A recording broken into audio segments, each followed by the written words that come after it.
It is brought to you by Progressive Insurance. Padres, they have an off day today. They lost the series to the Arizona Diamondbacks over the weekend. They have a quick 2-game series against the Seattle Mariners starting tomorrow, the battle for the Vetter Cup, John. Padres have 5 All-Stars going to Texas for this year's All-Star game. Obviously, we know about Jurickson Profar and Fernando Tatis Jr., but Luis Arraez, Robert Suarez, and Jackson Merrill were all voted in by the players and the coaches yesterday to the All-Star team in Texas. Progressive Insurance makes it easy to save money. When you bundle your auto policy with home, condo, or renters, you'll earn a multi-policy discount. Easy to bundle, easy to save. Visit Progressive.com. That's Progressive.com.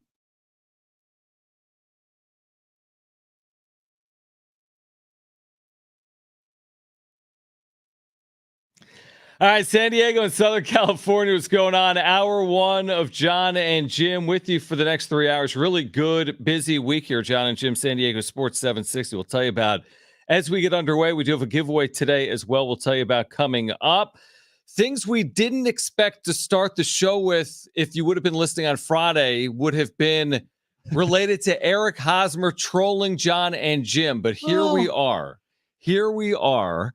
No, nobody expected this. Nobody expected Eric Hosmer quote tweeting Jon and Jim tweets from May 14th.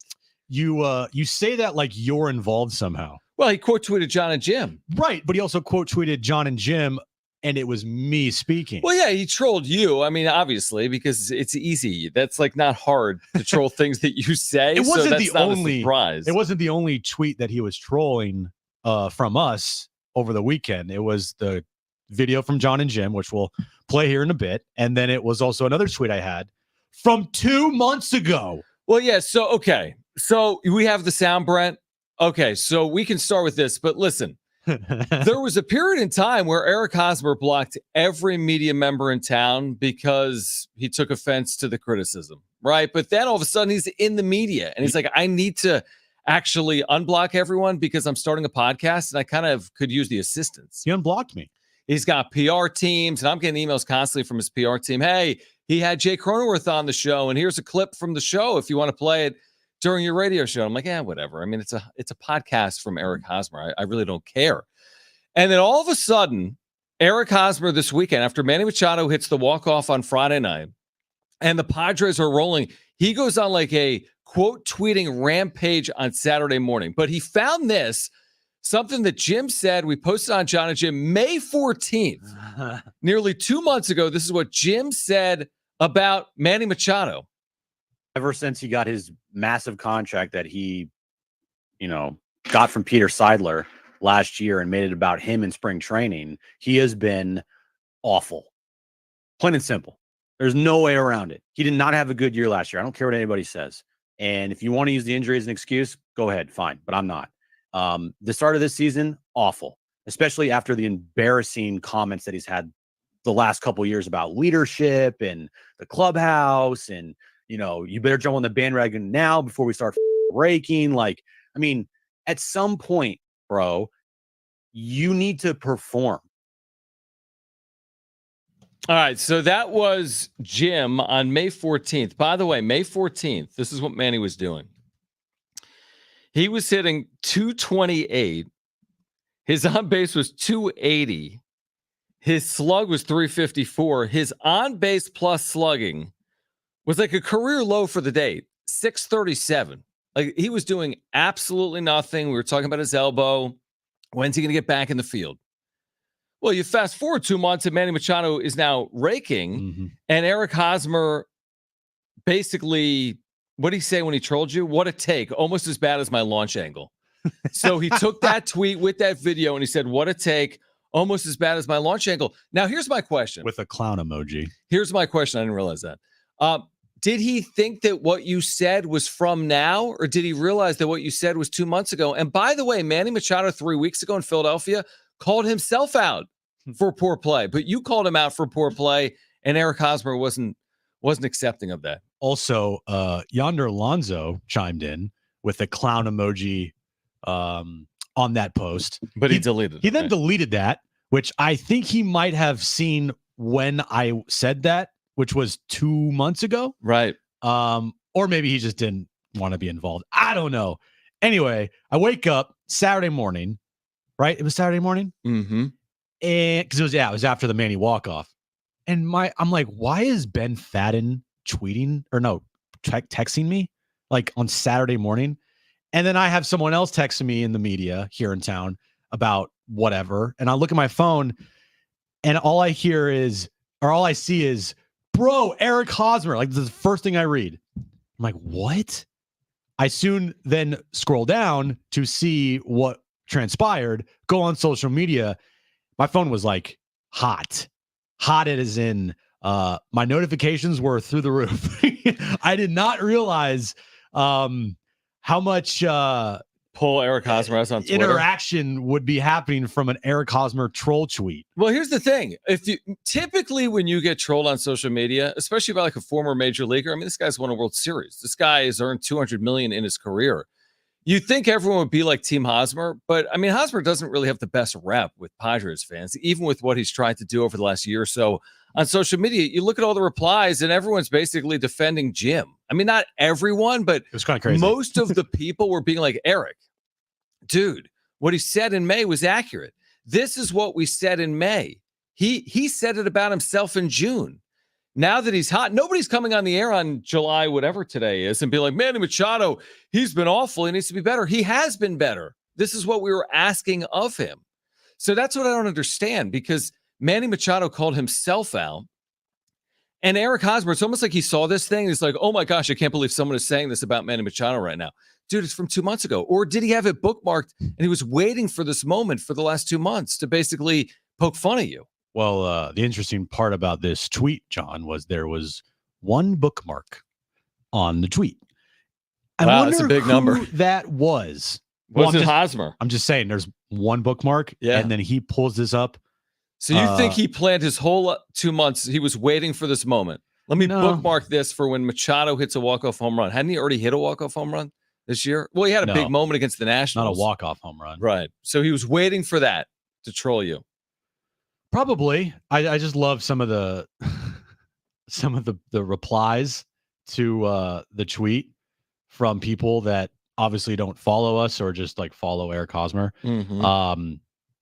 Manny is drastically better at your job, or better at his job than you are at your job. Listening to you for 50 seconds was tough. Couldn't even imagine a full show. Why don't you get better?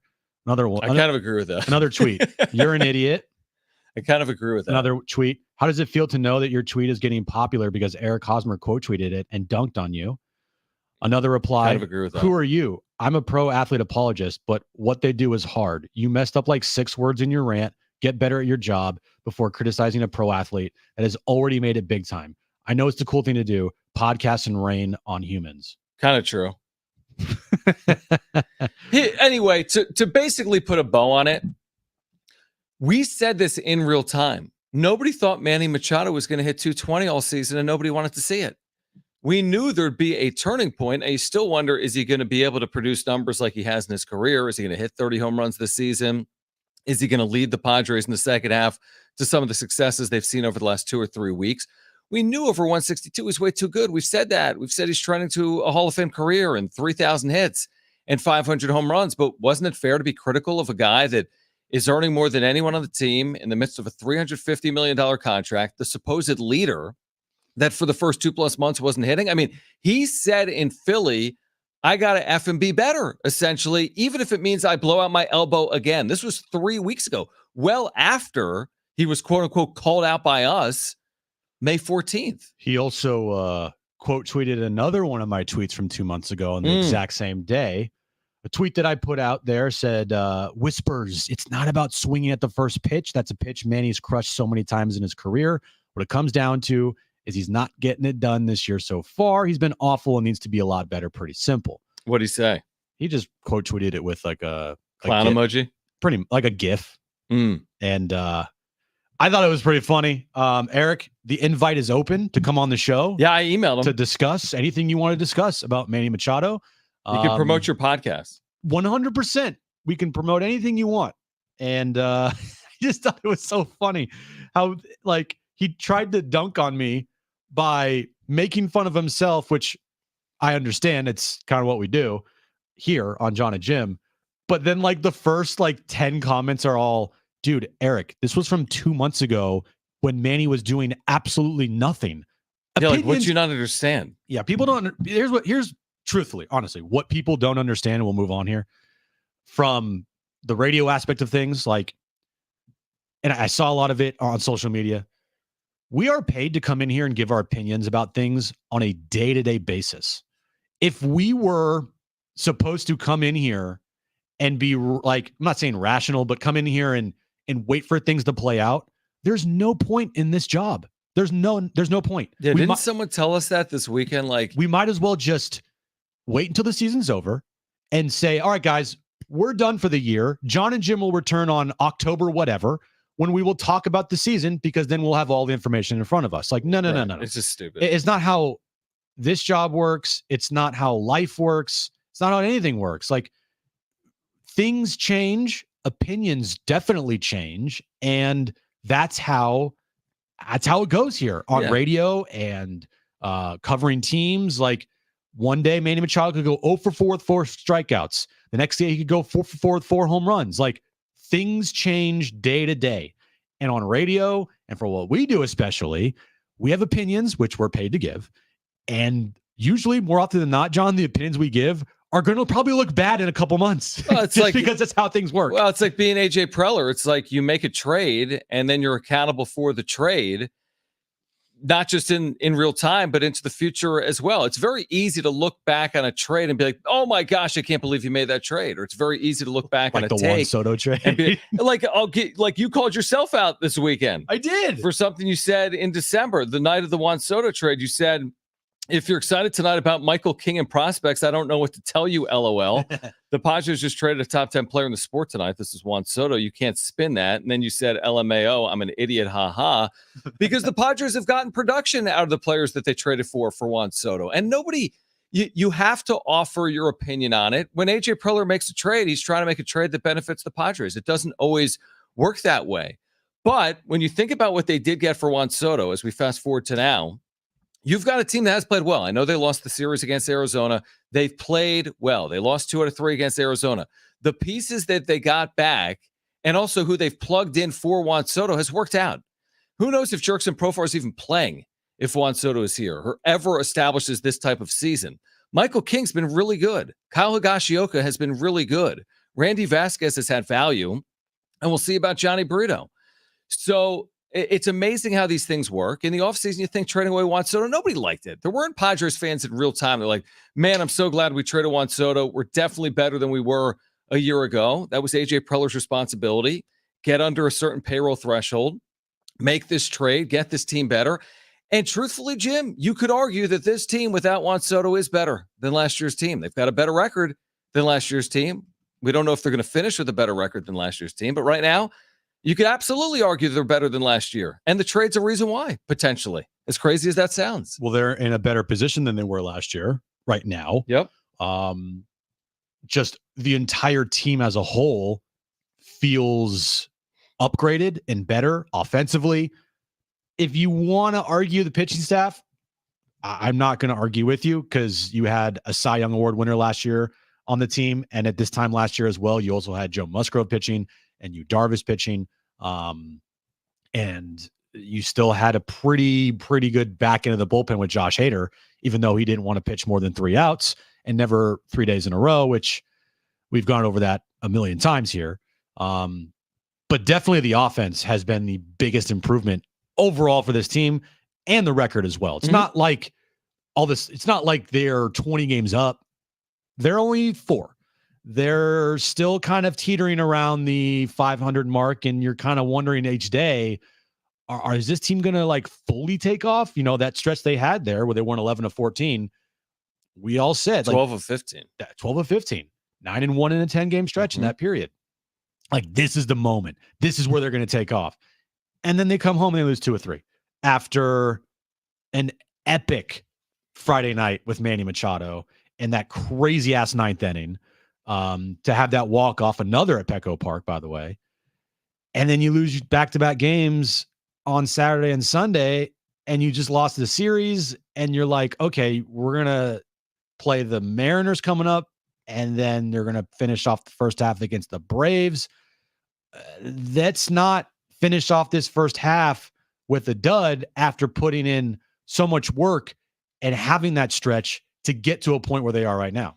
Yeah, I mean, listen, I'm actually okay with the series loss because they were going to lose another series, and it's going to happen again. They've got essentially 70 games to play in the season. Like, they weren't going to play 800 baseball. They were 12-3 over 15 games, so they came back to earth a little bit.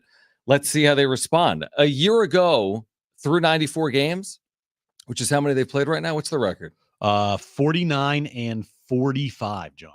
Which is 94 games?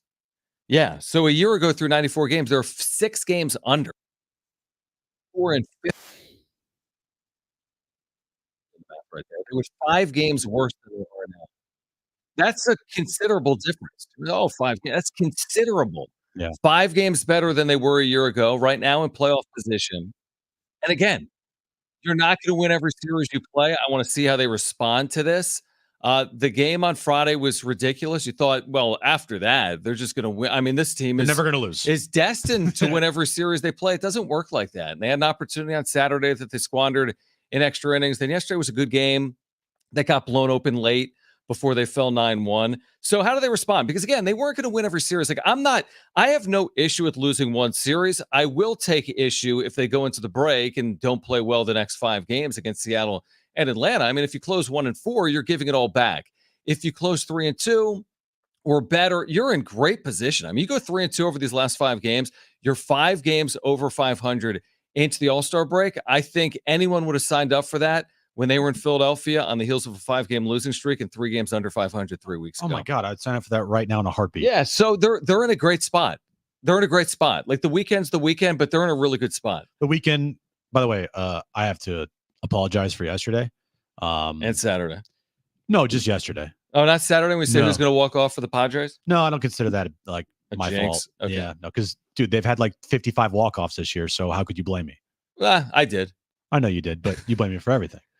Saturday or Sunday though, that's on me. I went. I apologize for that Sloppy, one. dude. Very sloppy. I will be much better next time. I did not perform well yesterday. I just was not on top of my game. But I promise next time I will be much better. When I go to the game, when I go to Petco, I will Just don't tweet until the game's over. Yeah, I know. That was If they my win, fault. you tweet. Right, that's my fault. I let people know that I was there, Exactly. and I should not have. And it resulted in a really bad 9-1 loss. Correct. So yeah, that's my bad. Sorry. I'll be better next time. Anyway, moving on. This team, where they were 3 weeks ago to where they are now to where they could be at the All-Star break, is pretty remarkable. Mm-hmm.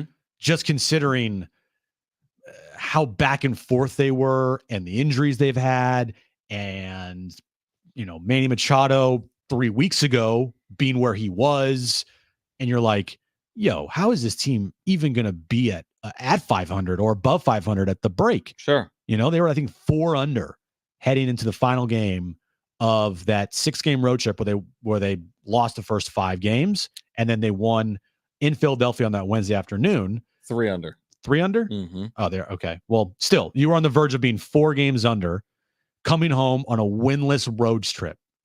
And you're like facing the Brewers, who are a first place team.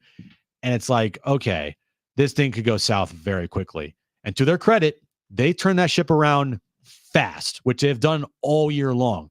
They've had bad losing streaks. They immediately go and they make up those losses with like consecutive wins or a 4-game winning streak or whatever it is, right? Mm-hmm. So getting to the break at, I think, no less than 4. Well, they can't be 4 It under. can't be 4. So they're right. There's an odd 4 number over. of games. So they go 3-2 or better, and they're 5 over. They go 2-3 or worse, and they're 3 over at best.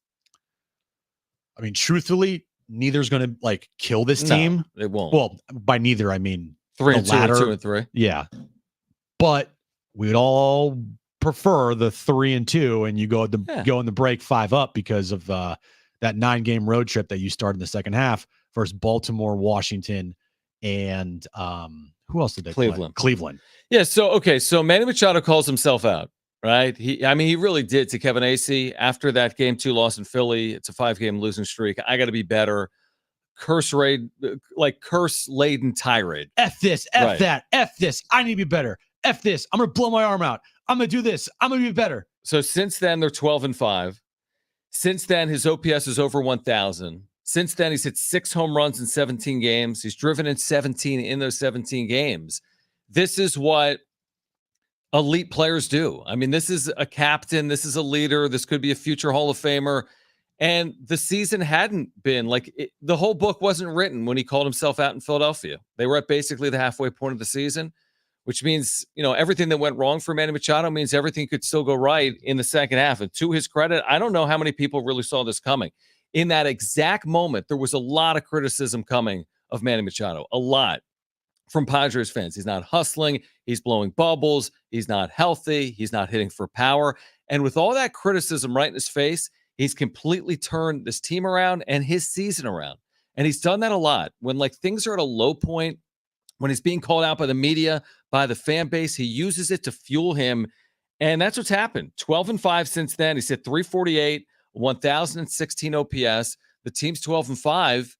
So I don't know if Manny's going to do that in the second half of the season or not. But if he's anything like this, the team's going to be great, because we always say as Manny goes, the team goes. And look at it. They're 12-5 and he's red hot. I figured it out. Yeah. Figured it out, John. So I get a lot of crap for sometimes being too critical. Oh, yeah. I feel like this team feeds off that, because Jurickson Profar all year long, it's been you doubt Jurickson Profar, he comes right back and does something great. Right. Irrelevancy. The Nationals thing. Yep. Can he keep it up? Right. Manny Machado being very critical of himself. Mm-hmm. Mike Schilt getting pretty heavily criticized for his post game, and it's seemingly feeling like he doesn't have a clue about what he's watching on the field and how he's too positive and this and that.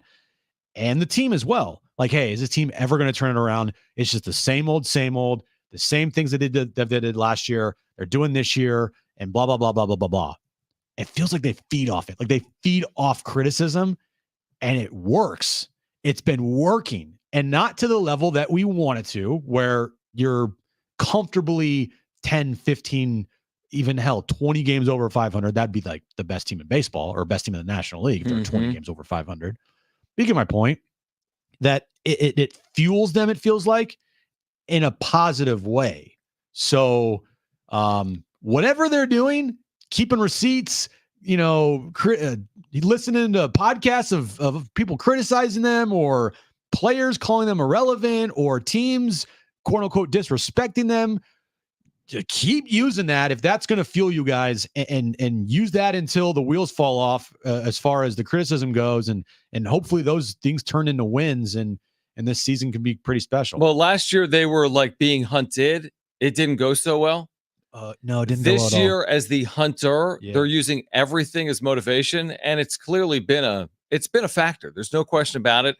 It's been a factor for the Padres. All right, we're underway with you until 6 p.m. We've got a giveaway we'll tell you about in the 4 o'clock hour. We're going to hear from Jackson Merrill on the other side. 5 Padres All-Stars, including Jackson Merrill, including the entire outfield. You'll hear from Mike Schilt as well on Jon and Jim.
All right, coming up, we're going to hear from Jackson Merrill on his All-Star recognition, plus Mike Schild on all Padres outfielders big in the All-Star game next.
All right, this update is brought to you by Progressive Insurance. Padres, they have an off day today.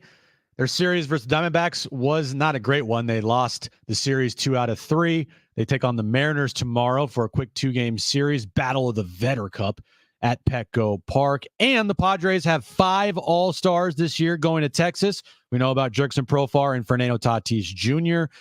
Yesterday, Jackson Merrill, Luis Arraez, and Robert Suarez were all announced All-Stars heading to Texas. Progressive Insurance makes it easy to save money. When you bundle your auto policy with home, condo, or renters, you'll earn a multi-policy discount. Earn easy to bundle, easy to save. Visit progressive.com. That's progressive.com.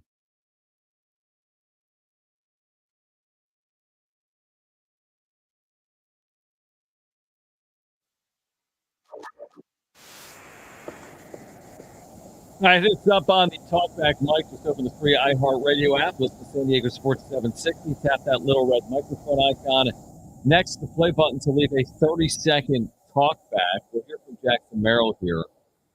So players younger than Merrill, 21 years, 88 days old next Tuesday, to appear in an All-Star game in the last 40 years. It's an incredible list of Hall of Famers.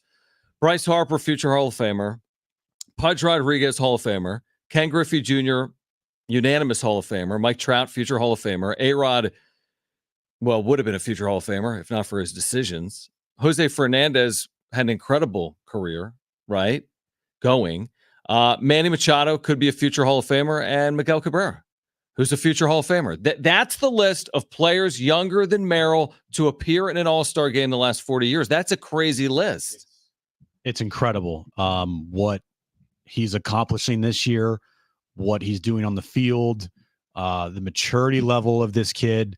Whenever he speaks to the media, we'll hear from him in a bit here. But he's not just the youngest player since those names you just read off there, John. He's also the first Padre rookie to ever be named to an All-Star team, and the youngest Padre ever. Mm-hmm. So he is just smashing these records and putting himself on lists with Dude, this list is a joke. It's that right there is like a dream team. You can make there's a team no out of outlier. that. There's no outlier here. There isn't that one guy that No. was great as a rookie and then fell off the face of the earth. I mean, these guys Hall are of famers. All of them. I mean, Jose Fernandez was one of the best pitchers in baseball before his untimely passing. That's the only player that doesn't have a Hall of Fame case. The only one on that list. So it's been an amazing year. By the way, the last player younger than Merrill to appear in an All-Star game was Manny Machado in 2013.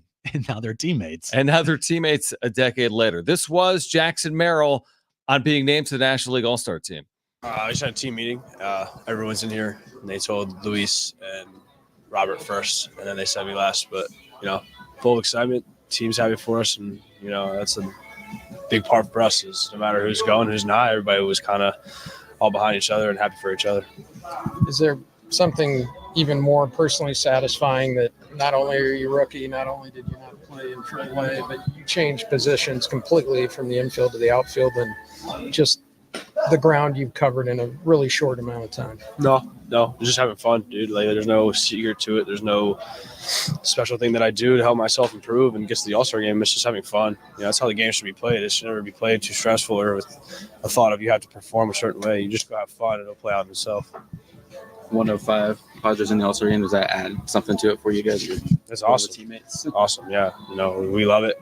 Like I said, everybody that's not going, they're fully supportive of us, and that's really important to the people that are going. We know that everybody on this team has each other's backs, and we're all supportive of one another. Your focus on the team. Will there be a moment when you kind of like reflect on like, wow, I'm an All-Star? Maybe there's going to be a second where I sit and think of it, but, I was pissed off today when we lost, regardless of what I got told today. So, my mind is always focused on the team over myself individually. It's kind of your thoughts on the entire outfield is in the All-Star game, essentially. It's pretty cool, I think definitely Toddy and Pro really deserve it, and I'm really appreciative they took me under their wing, so kind of made me more comfortable and made me able to play the way I have. You're often so stoic with us in this atmosphere. What was your reaction, though, when you found out that you were going to be an All-Star as a rookie? Everybody kind of went crazy, and I was just like sitting here smiling. It was just really surreal. I'm just kind of taking it in for a sec, but I'm just grateful for everyone around me. I know your parents are here for this homestand. What was their reaction when you got to go ahead and have that moment with them as well? I mean, they already knew by the time I saw them after the game. So, they just hugged me and said they're proud of me, and, they're there for me like they always are. What was your experience like at the Futures game? How much of a chance that it is? It crazy to think you're kind of going back in the same setting, just up here? Yeah, it was kind of cool. It definitely wasn't this heightened and stuff, but it was pretty cool. It was a pretty different experience, I'd say, but I don't really remember too much about it. Kid's he's wise beyond his years. When you listen to him speak, he is also, I think we can consider him right now, John, a cornerstone of this franchise. When you have a rookie that you drafted in the first round, developed, brought up to the big leagues, and the first year he's an All-Star, that's a cornerstone of your franchise. Yeah, I mean, you're building your future around Merrill because you're talking about players like Machado and Bogarts in their 30s. Mm-hmm. You're not building around them. They're cornerstone pieces. You hope that they are winning around Merrill. And Tatis, yeah, of course you're building around him, but Tatis has got to stay on a field for a full season.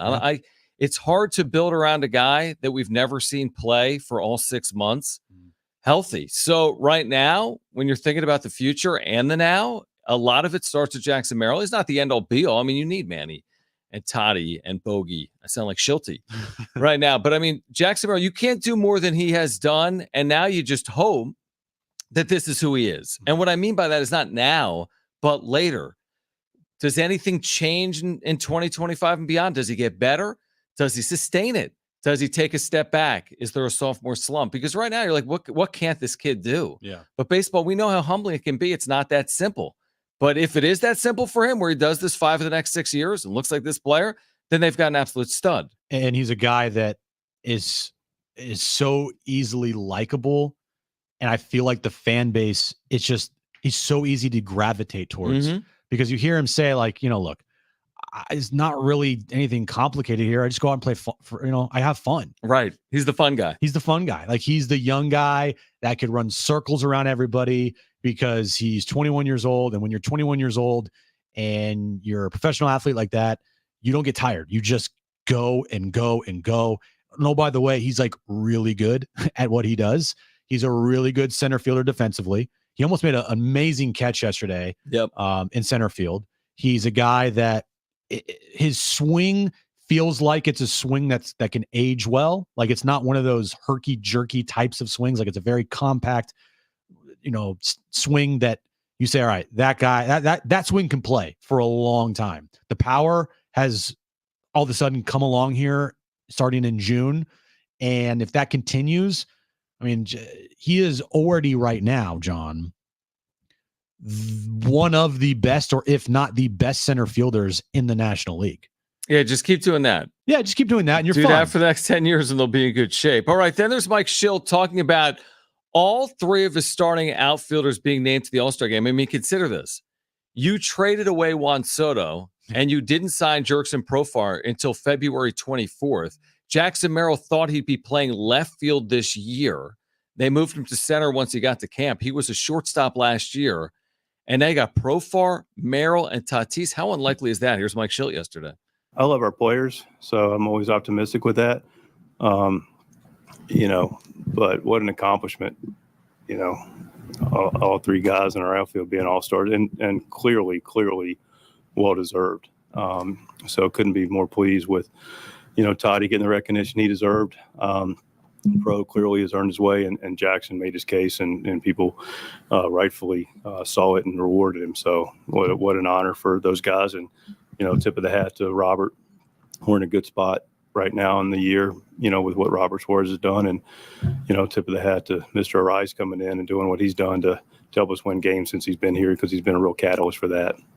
Give AJ some credit on that one too, with that acquisition. So congratulations to those guys. 5 All-Stars represented from the club, speaks very highly of the team. Tip your hat. Tip to the Padres. To the Padres for Yeah. having 5 All-Stars for a team who has been around 500 all year long. And they're only 4 games above 500, sitting in either the second or the third wild card spot right now, behind, I think, the Cardinals, who have been on an absolute roll. Yeah, I think they're the third wild card right now. If the season ended today, yes, they're a half game behind the Cardinals, 2 games up on Arizona for the final wild card spot. But you have the Phillies have 7, the Dodgers have 6. Mm-hmm. I know the Yankees have, I don't know if they have that many, but in the National League, the Phillies and the Dodgers have the most, and then it's the Padres with 5. Yeah, which is really 4. I mean, we're not going to see Tatis. Right, but still, he was voted in as a starter, which Yeah. is still going to be on the back of his baseball card forever. He is a now 2-time All-Star. He is the only player in the National League, or actually in baseball, to be an All-Star at shortstop and in right field. And he's also the first right fielder to be voted in as a starter in the All-Star game for the Padres since Tony Gwynn, and the entire outfield is All-Stars. Right, but in true Tatis fashion, he's not going to be there and won't No, I be know. eligible. I know. So, It's he's a the bummer. first ever to be a right Yeah. fielder and a shortstop starter in the All-Star game, except not really, because he's not starting in the All-Star game, which This is is very true. Tatis. I mean, I hate to say it, but it is. Like, that's a big part of the story. Like, oh, he's a 2-time All-Star. Why do you Yeah, hate, but he's why do you hate Tatis? yeah. I mean, he's always hurt. Why do you hate Tatis? I mean, am I wrong? I No, mean, you're not wrong. honestly, the bigger story is Tatis's health Yeah. than Tatis being a 2-time All-Star and the starting right fielder when he's not even going to be in the game. The bigger story, yeah, it's how is he going to recover from this injury, and is he going to be able to help this team this season to get to their ultimate goal, which is a World Series? And nobody really has any idea. What do you have, Brett? I have the numbers right in front of me. The Yankees only had 3 All-Stars. Only the Phillies and the Dodgers Have had more more than the than the Padres. That's and crazy. The Guardians also had 5. At 5. There is usually always discussions and like, oh, snubs and this and that.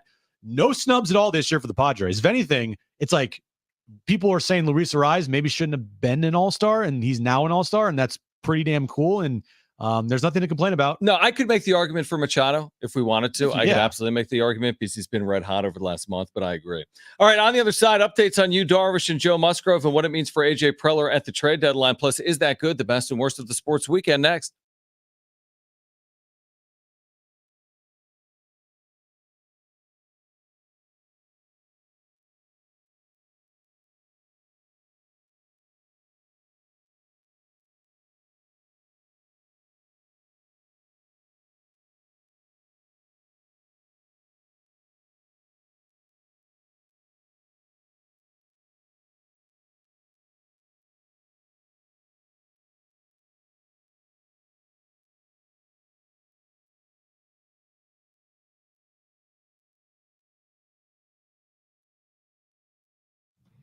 All right, sports fans, listen up at Schaefer. We have found paradise. It's Circa Las Vegas. We've told you about it before. We're going to be there this week, broadcasting live from Out West Football Media Days. Circa is a sports lover's dream. Features both the largest sports book in Vegas and Stadium Swim, which is an incredible rooftop pool, massive outdoor video boards to watch all the games, open 365 days a year. Here's the other good news. Circa's 21 plus, so there's nothing to worry about other than sports. Speaking of which, the biggest pro football contests in Vegas are back. Circa Survivor and Circa Million are now up to 16 million in guaranteed prizes, 2 ways to win and no rake. Circa Survivor contestants select one team each week with no point spread. Last the longest to win it all with $10 million guaranteed. In Circa Million, make 5 picks against the spread each week for your share of $6 million guaranteed. Quarterly and full season payouts. Enter Nevada. Play from anywhere. Visit circasports.com for details.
we're watching MLB Tonight or MLB Network, whatever it is. And Yonder Alonso's on the screen. It was just Saturday where Yonder Alonso called Jim a clown. He didn't call you a clown. He just used a clown emoji. Hey, call me a clown. That's That's what they're just talking about. Yeah. Oh, they're talking about Jim? Yeah. On MLB Tonight? No. No, I know. It's I do think he then saw like the timestamp on it, And they it's like, deleted it. He deleted it. Right. It's tweets live forever, but it probably we looked at it and goes, oh, this is from 2 months ago when he actually was doing It's really like, bad. Jim's actually right. It's fine. It's okay.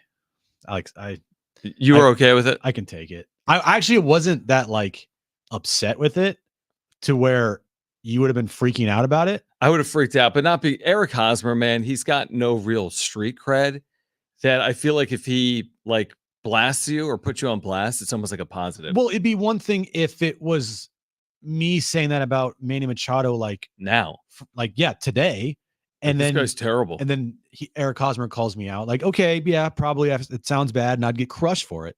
But it was kind of nice seeing majority of the replies, and there were a lot. Like, dude, he did suck. They're like, actually, he did suck then, and what Jim's not really wrong. I know, there. it was great. I thought it was pretty cool. All right, here are the updates. Yu Darvish is on the restricted list, so hopefully everything's going to be all right with Darvish and his family. This is a personal matter. He's not being paid by the organization right now. He's on a restricted list, which means he's not going to appear for the organization either. He was also dealing with a health issue that kept him off the field. So it was radio silent on Darvish. Now he's on the restricted list where he's dealing with a family personal matter. So we're thinking about Yu Darvish and his family in that regard. But from a Padre perspective, you're not expecting him anytime soon. He may not pitch for the Padres again this year.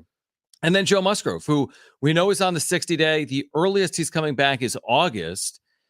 So, I mean, it answers the question that isn't even a question. It's a statement. AJ Preller will add starting pitching? ? No. AJ Preller will add starting pitching, especially now that we learn that Yu Darvish isn't coming back anytime soon because he's not even with the club moving forward. Yeah, I no one knows exactly what's going on with Yu Darvish, but best wishes to him. He is obviously dealing with something way more important than baseball. And truthfully, John, who knows if we ever see him again in a Padres uniform? Because you really? I mean, he's already been. I mean, he's close to retirement. Who knows what's going on with his issue here, leaving the team? We might not see him the rest of this season. He's on a 7-year deal. I know he is, but he has talked before about potentially retiring during this deal and not really having his sights on completing his contract. I don't know. It's probably too far-fetched to go that far there, but I wouldn't be surprised if we don't see him again this season. Year. I agree with that. And to say that about Darvish, who is dealing with something way more important, best wishes to him, and about Musgrove. Yeah. That's from a baseball standpoint, those are two major holes that AJ Preller, I'm sure, is thinking about on a nightly basis, causing him very little sleep. So he's got Darvish, when healthy this year, was extremely effective, a 3.20 ERA in 11 starts. He had a 1.06 whip. He had been very reliable. Now, there were blips in there, like most pitchers have. He had a 5-start stretch when he did not allow a run. Yeah, it was right after he came back from his first IL stint. And had a 1.3 WAR in 11 starts. That's a 4 WAR pitcher in 30 starts. That's a really... So it's a loss, is the point. It's a loss, for sure, from a baseball standpoint, yeah. It is a loss. So we'll see if they can, again, overcome it. We are 3 weeks away from the trade deadline. We'll get to Is That Good coming up later in the show, but we are 3 weeks and 2 days away. They got to make moves between now and July 30th. They don't even play that many games between now and July 30th. So AJ Preller has a good feel for who his team is. Now, the big takeaway this weekend was like, oh my gosh, the bullpen. Whatever the 16 runs allowed in 8 innings or whatever it was, right? The bullpen was awful this weekend. Robert Suarez allowing 2 home runs, and then Saturday and Sunday, the bullpen blowing up. Does the bullpen take priority over starting pitching? Does starting pitching take priority over the bullpen, or do they just need both regardless of what takes priority? I said this the other night on the wrap-up show. There is no like this above that. They need them both. They need starting pitching and they need bullpen help. I I don't think it should be viewed as we need one or the other, or this is more important than this. They're both important. They're both very important for this team.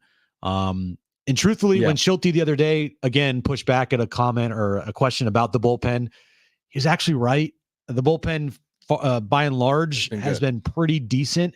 It's the middle relief and the mop-up duty guys that are making the bullpen ERA balloon because they're giving up a bunch of runs in situations where they're either trailing by 5 runs or they're trying to keep a deficit to like maybe 2 or 3, and then they just completely implode on themselves. I know Robert Suarez on Friday night had a blow up, but truthfully, Robert Suarez has had 2 bad games this year. In Philadelphia, when he blew that save, and Friday night versus the Diamondbacks. Every other game that he's appeared in, he has been fantastic. Jeremiah Estrada, since coming back from the IL from his sickness and losing 17 pounds, has been really good. Yuki Matsui has been really good. Adrian Morejon has been really good. But that's it. De Los Santos has been awful. Kolek's been fine, but he's not going to be put in there like in a super high leverage situation. And then their new guys, Austin Davis, gave up 5 runs in 5 innings. He's blah. They need other options in the bullpen, because if they don't have other options, they're going to drive the other players that are out there performing into the ground. Yes, in the regular season. I would argue in the postseason, they're actually fine. If you've got 4 high leverage relievers, which is what they have right now, the guys you listed off, that's all you're going to need in the postseason. But the problem is you need to get to the postseason. Then there's a lot of games still to be played. On the other side, we'll get to the wrap. We'll tell you about our 4 p.m. giveaway. We have a giveaway for you coming up next hour as well. We're with you until 6 p.m. Hour 2 of Jon and Jim. That comes your way next.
This update's brought to you by Progressive Insurance. Padres lost the series to the Arizona Diamondbacks this past weekend. They have an off date today before they start a 2-game series versus the Seattle Mariners tomorrow at Petco Park. And the Padres have 5 All-Stars going to Texas for next week's All-Star game. It'll be Jackson Merrill, Luis Arraez, Robert Suarez, and of course, Fernando Tatis Jr., as well as Jurickson Profar, who will be starting in the game playing left field for the National League. Progressive Insurance makes it easy to save money when you bundle your auto policy with home, condo, or renters. You'll earn a multi-policy discount. Easy to bundle, easy to save. Visit progressive.com. That's progressive.com.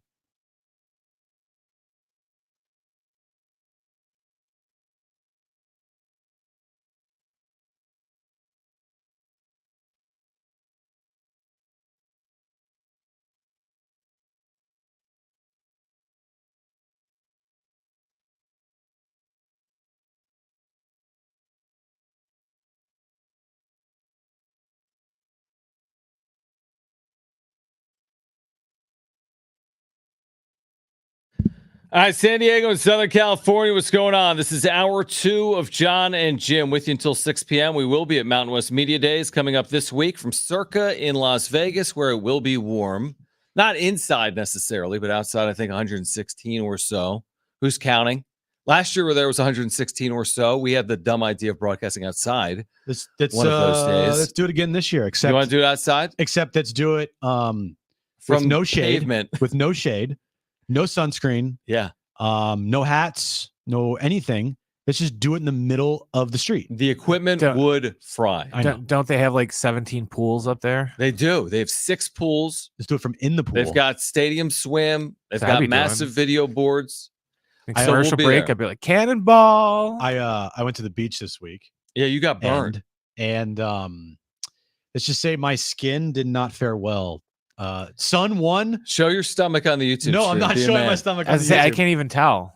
Dude, his Dude. stomach is like half red. It's Like so in the most bad. random, it's like just a random collection of red. Like It's like a squiggly red square. I can't show it because it's like right here. What did you use? Spray? So I did you used- yeah. spray or did you Cooking put it on? oil. No, I use spray. Spray is such a bad idea because you have no idea where it is on your body. Here we go. When you actually take See, the look at- sunscreen Look at that. and put it on, It's like, that oh, was yeah, okay. awful, Look at dude. that. It's like weird. Yeah. It's like weird. Like No, show your stomach. no, I'm not showing my stomach.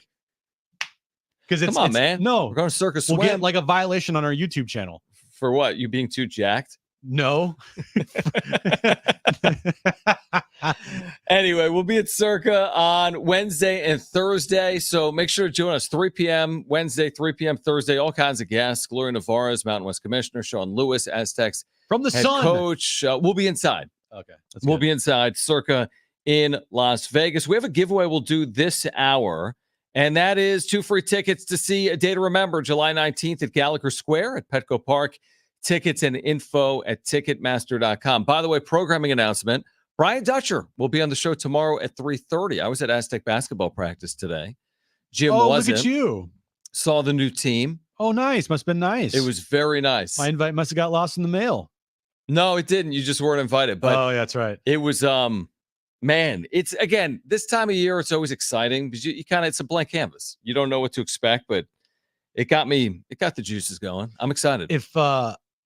If I can remember correctly, your exact words when we were getting ready for the show were Undefeated? San Diego State is literally better than the USA basketball team. No doubt. I definitely said that. Something along those lines. I might have. Right out of my mouth. Yeah. All right. So Brian Dutcher tomorrow at 3:30. Right now, let's get to this.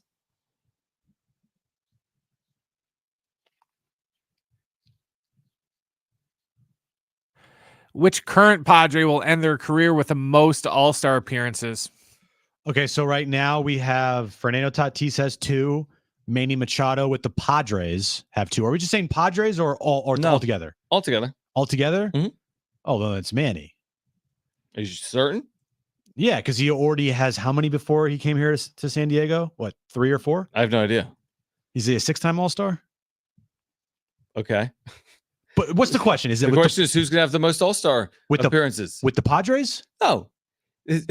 In their career. Okay. Anyone that's on the Padres right now, That is is Jackson Merrill going to appear in 17 All-Star games? Is he going to appear in 2? Is Fernando Tatis Jr. going to appear in 13 or 3? Manny, 10 or 6? Like you said, like in their career, who's going to have the most All-Star appearances? Manny's got 7. He's got 6. 6. It's Manny 6 Machado. plus 0. Yeah, it's Manny Machado because he's already ahead of everybody else by 4 All-Star appearances. No, Jim. What are you asking? Let's say 100 years from now, you look at baseball statistics and Jackson Merrill's appeared in 17 All-Star games and Manny's appeared in 8. Jackson Merrill's the winner, if that happens. Correct. So Manny doesn't have more than Jackson, other than the fact that he's got more than Jackson because Manny's not 21 anymore. When Manny was 21, someone else had more than Manny. It's still Manny Machado. Well, hold up. 8 is more than 7. I mean, because Manny Machado can make let's just say 2 more All-Star appearances. Sure. He'll have 8. And you're saying that neither Tatis, Bogarts, Merrill, anyone else are going to have 8 in their career or more.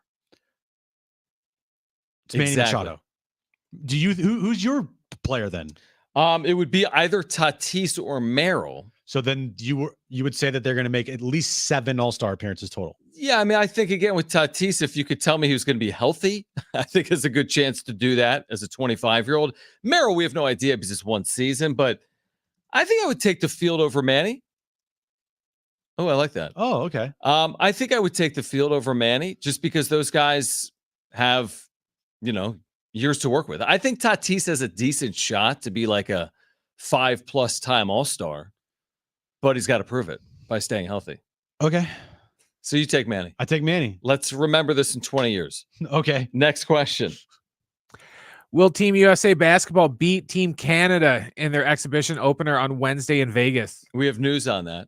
We do? Yeah, we're Are going. you going? We're Oh, going. yeah. We bought That's standing the room only news. tickets. Breaking news. $100 all in. Yeah. Which is aggressive, but It's aggressive, but at the same time, I did say if we can get in for $100, if you find something for $100 to get in, I'll go. I'm looking on Sunday, Okay. and all of a sudden I see standing room only or like the Allegiant flight deck, $70. I'm like, what is this? And it turns out it's some like standing room area, but whatever. It's fine. Yeah. We can walk around. I'm sure Sure. that there will be some open seats somewhere. Sure, there'll be lots of them. We'll find some open seats by the court. They better beat Team Canada on Wednesday. Didn't Steph get hurt? Didn't everyone get hurt on Sunday? Practicing? No, You were sending me stuff of guys who were hurt. Kevin Durant has a calf issue, and he is probably going to be held out for their exhibition game on Wednesday. Plus, you sent me something about like Steph Curry not smiling or not. He's fine. He was playing. Okay. He was scrimmaging today. Yeah, they found out you guys are going to the game, so they're all like, Yeah, "Yeah, we're gonna out." sit. Yeah. So, what's your answer, John? Did you answer the question? I did. What'd you say? They're going to win? Yeah, they better. I kind of like the dogs in this Stop one. it. I mean, they're motivated. You got Shea Gilgeous-Alexander, and you have Jamal Murray. Oh, okay. Well, guess And- what? Team USA has Has LeBron James and Kawhi Leonard. Okay. And Steph Curry and Jason Tatum. Here's what I will say. Joel Embiid. Team USA wins. Team Canada covers. I don't know the number, but Team Canada covers I'm with on that. Wednesday in Vegas. I think that this Olympics for basketball will be the best Olympics ever, competitive-wise. across the entire board. So do you believe then the U.S. would lose? Do you think the U.S. wins the gold? Like it's not going to be a cakewalk. They'll be in close games and group play, or it's in not the going to be a cakewalk. tournament. It's not going to be a cakewalk Okay. because you have, Team Greece with Giannis. You have No, Team Greece, they made it. Oh yeah, because Luca's team is out. Yeah, Luca's team is Yeah. out.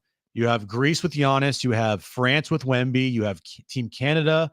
You have, Spain's always, Mhm. but good. Who else?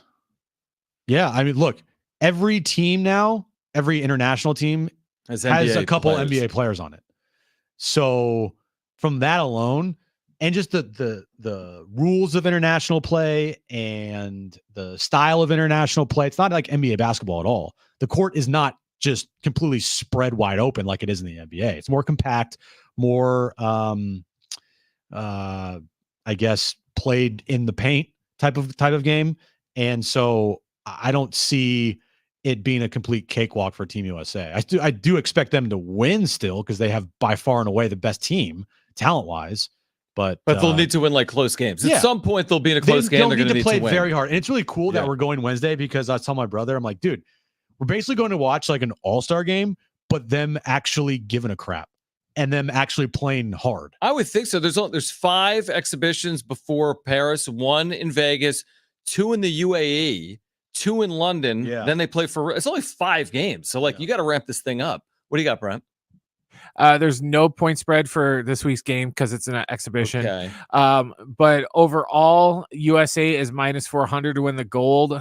Canada has the second best odds at +900, and then it's Serbia and France at +1,000. Okay.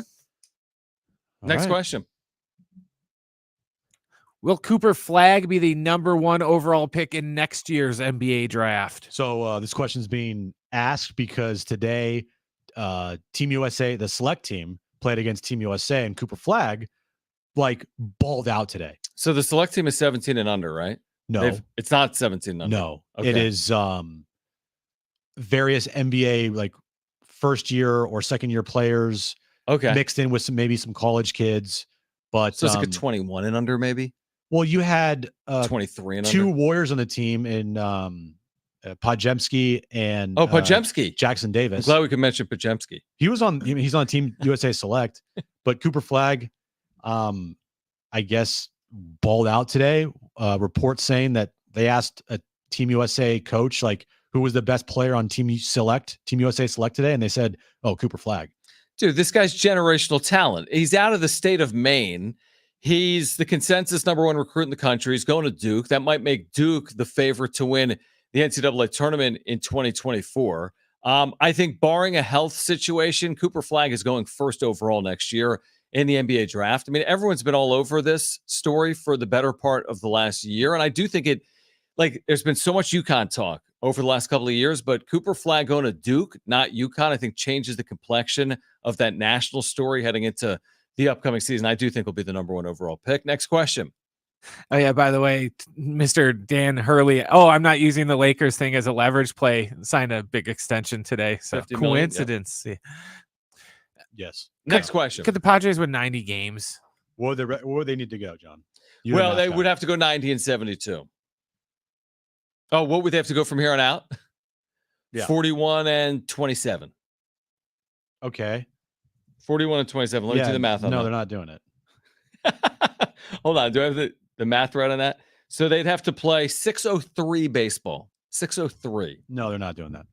I see their ceiling is 86 wins, truthfully, which would get them in the postseason, in my opinion.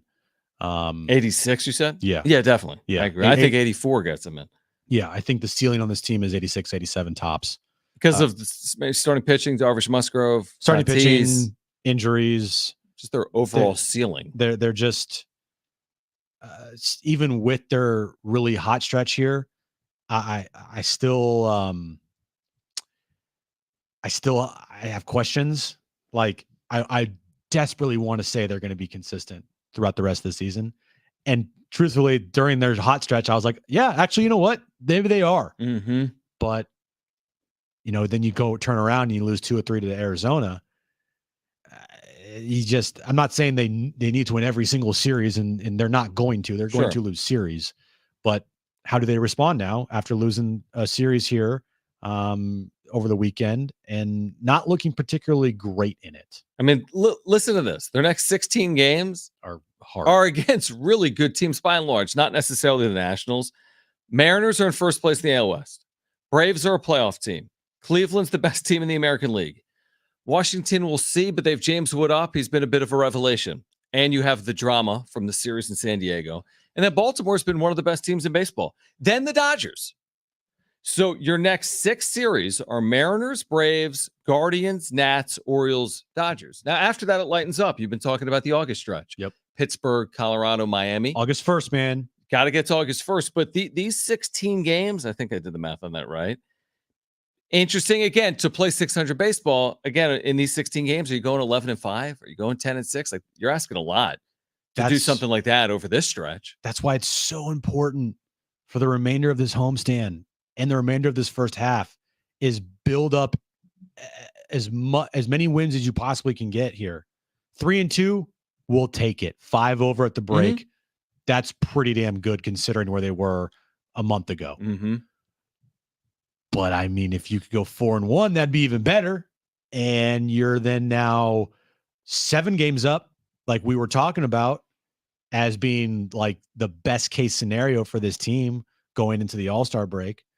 Because I'm not saying that they would have a bad road trip. I'm just saying you want to get as much wiggle room as you possibly can, or else you're going to be walking a very, very thin tightrope heading into the trade deadline come August 1st. I agree with you. And listen, after Friday night, with everything rolling, you're 12-3 over a 15-game stretch. You come back Saturday from a 4-1 deficit to tie the game. Like, oh, they're going to win again. Duh. Of course they are. And not only do they allow 3 runs in the 10th inning, they immediately score and load the bases with no one out. You're like, they are winning this game. I had very little doubt in my mind they're going to lose. And then they didn't win the game. Correct. And then yesterday, like, here's the, like, it's not an elephant in the room with Dylan Cease. It's not, because he's actually pitched okay, if not better than okay, his last couple times out. But he allows more home runs than anyone and more extra base hits than anyone. And even yesterday, the overall line's fine. It's 7 innings, 3 runs, but he allows 2 home runs. They've set everything up to build around Dylan Cease. He's the guy that they're moving in the rotation to make sure he gets multiple starts before the All-Star break. But Dylan Cease, this guy you traded for, you gave up huge prospects to do it, including Drew Thorpe, and got off to a very good start. Like, you don't have Yu Darvish and Joe Musgrove. Dylan Cease, like, we need to do the Dylan Cease video for Eric Hosmer to call you out. Dylan Cease, you got to be better. You cannot allow 2 home runs every time out as the supposed ace of this team with Yu Darvish and Joe Musgrove out. Like, that's the elephant in the room. He hasn't been great since the beginning of the year. So yesterday on paper, 7 innings, 3 runs given up, 8 strikeouts, 1 walk. Very good outing. His issue is he gives up way too many home runs. Way too many. It's a problem. I mean, you're looking at his game logs here, John, and he gave up He gave up 5 home runs in June. He's already given up 4 home runs here in July, 9 home runs over his last 1, 2, 3, 4, 5, 6, 7 starts. 9 home runs in 7 starts. That's a lot. It's a lot. And if you're looking at his game logs of his last 7 starts here, you know, yesterday, 3 earned runs given up, 2 homers. Texas gave up 6 earned runs, 2 home runs. Washington was his best start he's had in a long time. 7 innings, no earned runs, 1 hit, 9 strikeouts. But then first Milwaukee, 4 2/3, 4 runs. New York Mets, 3 2/3, 7 earned runs. He's given up a home run in every start except for that Washington start where they won 8-5. He went 7 innings and struck out 9. He needs to be a lot better. I don't think the Padres, when trading for him, were trading for a guy with a 4.21 ERA and leads the majors by a good margin in home runs given up, home runs allowed. Dude, in 2022, this guy was unbelievable. He finished second in Cy Young voting. Yeah. Okay. And we had a conversation a couple years ago about Blake Snell. Hey, he had 1 great year with Tampa. It was great. But then you fast forward to now, this is before his second Cy Young, and you're like, hey, what have you done for me lately? Is the Cy Young season the outlier? To Snell's credit, he proved that wrong because he's had 2 Cy Young seasons, but he's also had some bad seasons. The issue with Cease, and I haven't done the deep dive in terms of his numbers, if you take 2022 out, fair or unfair, but, you know, this is his 6th season in the big leagues. The other 5, Jim, have been pedestrian. His best ERA, other than his Cy Young season, second in Cy Young, was a 3.91. Like you said, he's got a 4.21 this year, at a 4.58 last year. You gave up a promising young pitching prospect. I'm on board for it. You needed pitching for now. Yeah. You thought you were getting a frontline pitcher.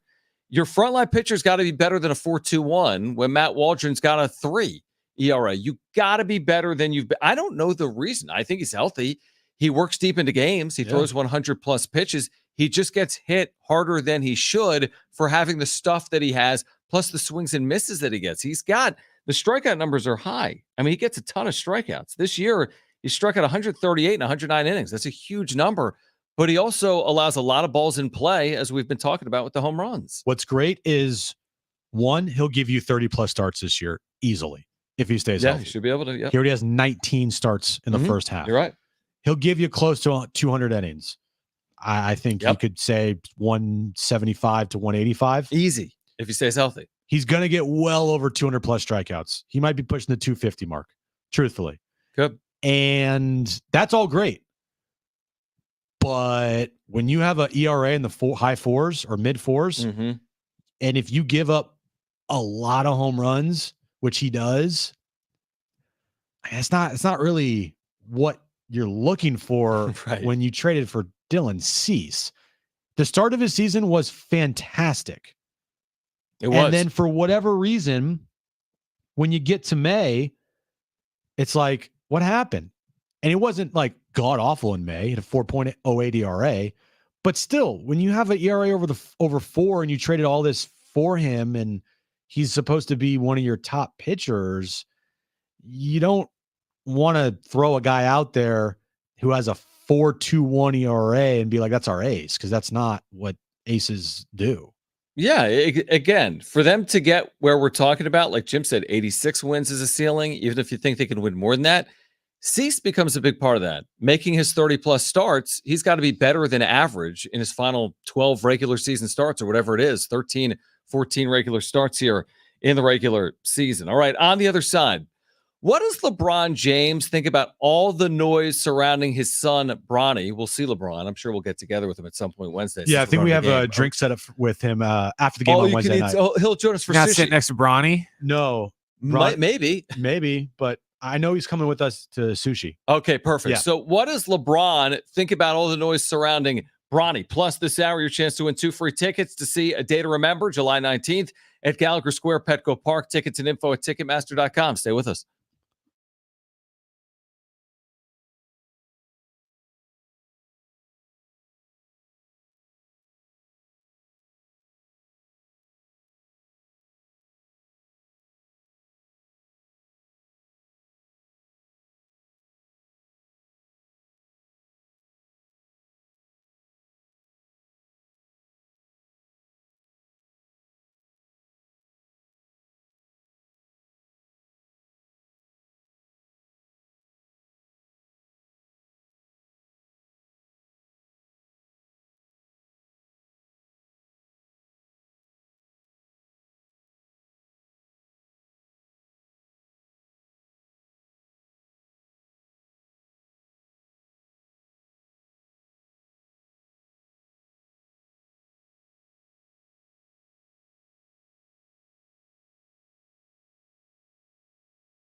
All right, here from LeBron James on his son, Bronny. All the noise surrounding Bronny, is it getting to him or not? We'll hear from LeBron James next.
This update's brought to you by Progressive Insurance. Padres, they have an off day today after losing their series against the Arizona Diamondbacks this past weekend. They'll take on the Seattle Mariners for a 2-game series starting tomorrow night at Petco Park. And yesterday afternoon, excuse me, the Padres All-Stars were announced. 3 more are heading to Texas. Robert Suarez, Luis Ariz, and rookie Jackson Merrill, putting the total for 5 All-Stars heading to Texas for the Padres. Progressive Insurance makes it easy to save money. When you bundle your auto policy with home, condo, or renters, you'll earn a multi-policy discount. Easy to bundle, easy to save. Visit Progressive.com. That's Progressive.com today.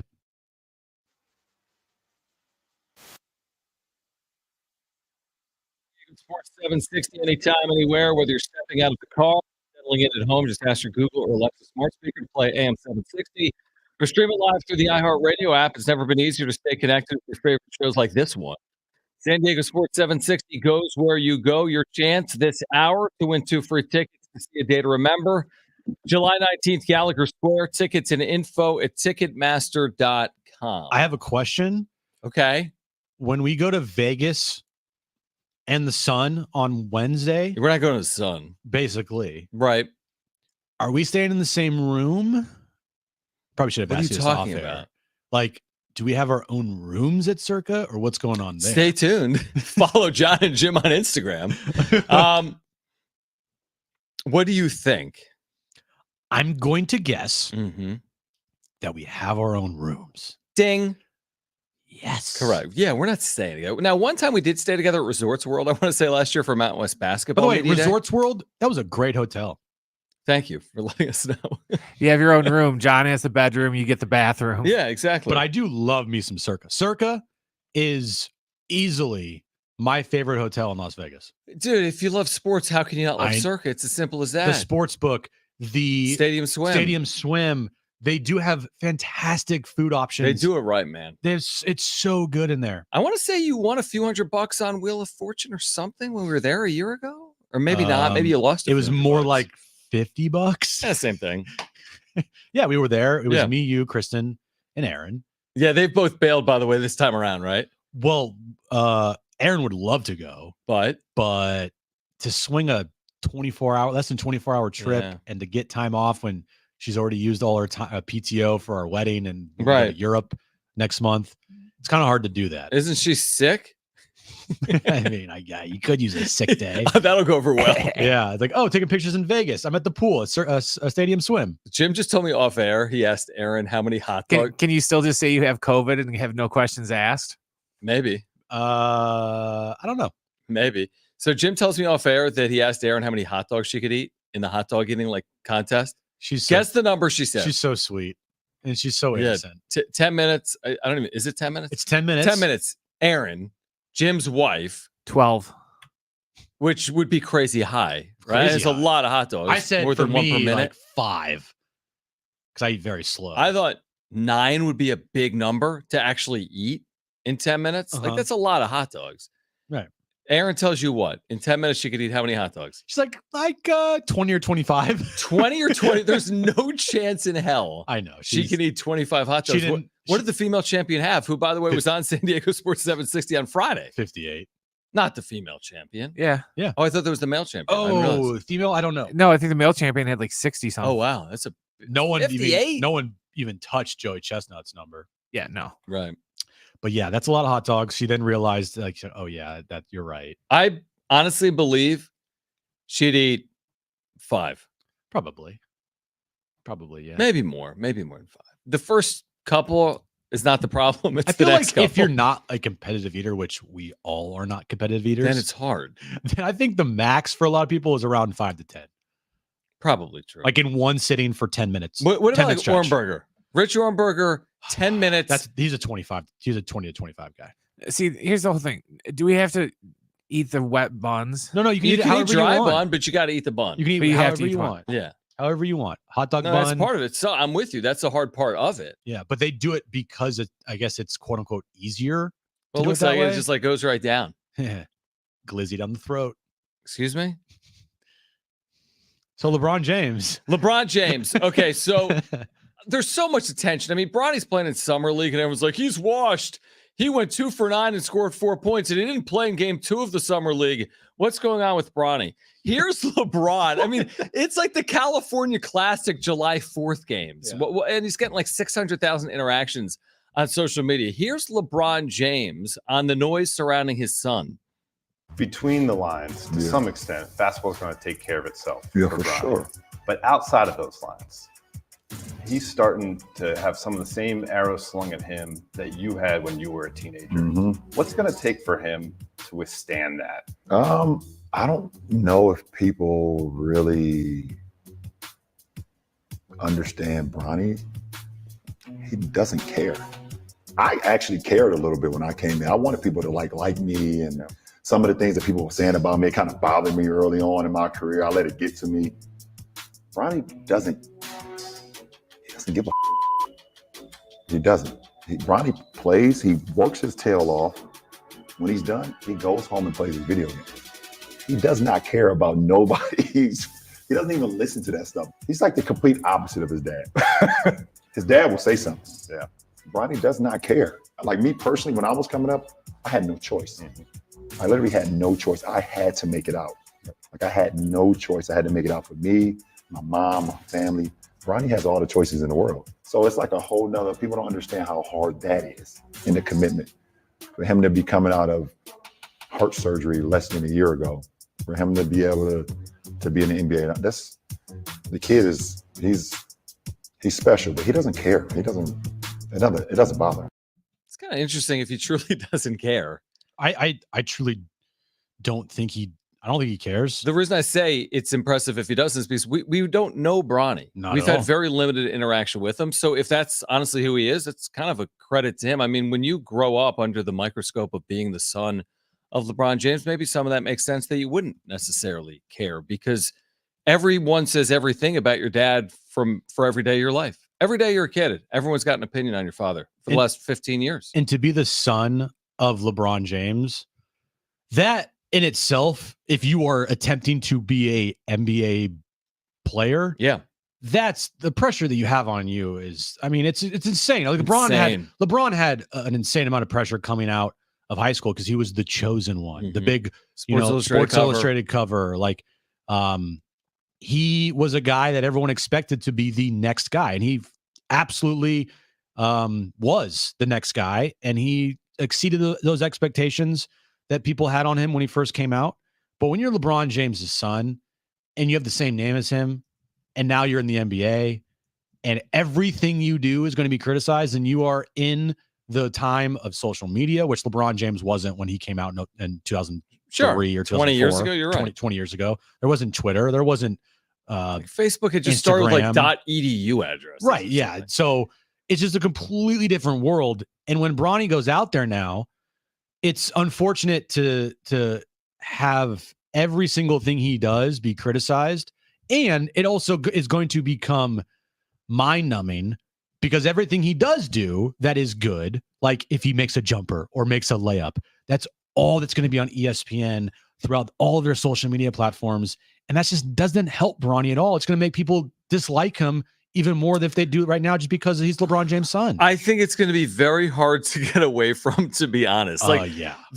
I guess there's the one way to get away from it is to truly be, I mean, can you be special when you're LeBron James' son? I mean, they're asking the world of you. You're a year out of college. You had the heart circumstance that LeBron just talked about there within the last year. I mean, are people really like, you got to be LeBron James to escape LeBron James? That's not reasonable. That's not realistic that Bronny's got to be LeBron for people to get off his back. And by the way, if he was LeBron, they wouldn't leave him alone either, because look at the amount of criticism and the amount of, discussion around LeBron James on social media. And truthfully, if you're Bronny, if you don't make it in the NBA, like, yeah, that's going to suck for him, but it's not like his career or life is going to be in shambles. I mean, he's LeBron James' son. He can do whatever he wants. He's going to have endorsement deals.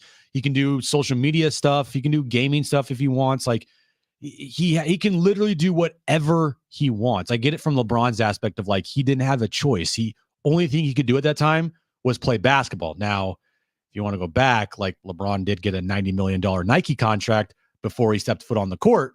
True, but maybe when you're thinking, hey, I'm out of Akron, when I'm 13 years of age, this is my path. At 13, nothing is guaranteed. You might have a lot of promise in future. Yeah. When you're 14, hey, I'm the chosen one even at 16. And you're right. I mean, even if he wasn't this player, he would have earned money. Even if he wasn't this player, he could have made a lot of money. But yeah, LeBron's path, as a 10, 12, 14, 16-year-old still had to be defined.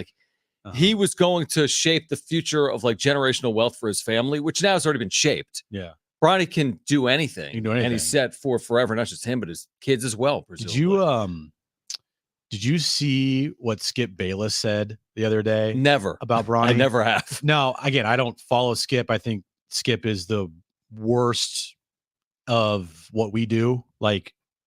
He's just god awful when it comes to engagements, when it comes to, the profession of talking about sports. And the other day, no, there's no but. Okay. And then the other day, he's also a generational hater when it comes to LeBron James. Yep. He tried to say the other day that Bronny James has more of a clutch gene than his father, LeBron. I'm like, based on what? I'm like, dude, he's never had a game-winning shot or opportunity. He's never been in a situation. How can you say some guy? I just think Skip Bayless. I mean, this morning he put this out on Twitter, and I do think it's kind of a bit, but at the same time, I don't think it's a bit because he's just. I mean, the fact that this guy gets paid, the money he gets paid is ridiculous. 7 hours ago, John, he tweeted out all caps. Wait, Steph Curry can't spin a basketball on his finger? We're discussing it now on Undisputed. Is he serious or not? I tell you what, man, when you get millions and millions of dollars to be as bad at your job as he is, I guess you could do stuff like that all you want.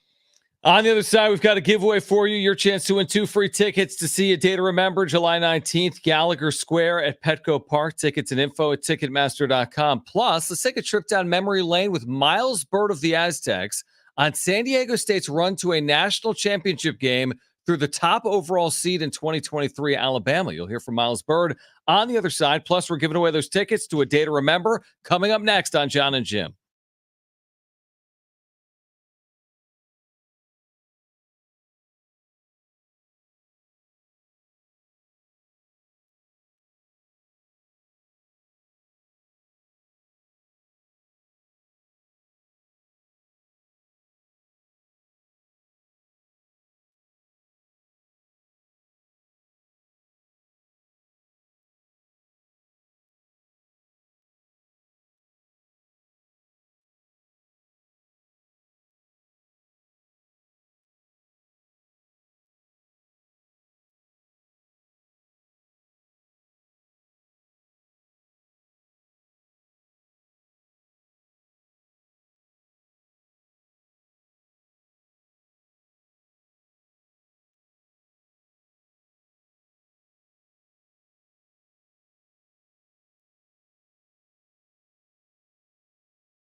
All right, we've got that ticket giveaway for you coming up next. Your chance to win 2 free tickets to see A Day to Remember, July 19th at Gallagher Square.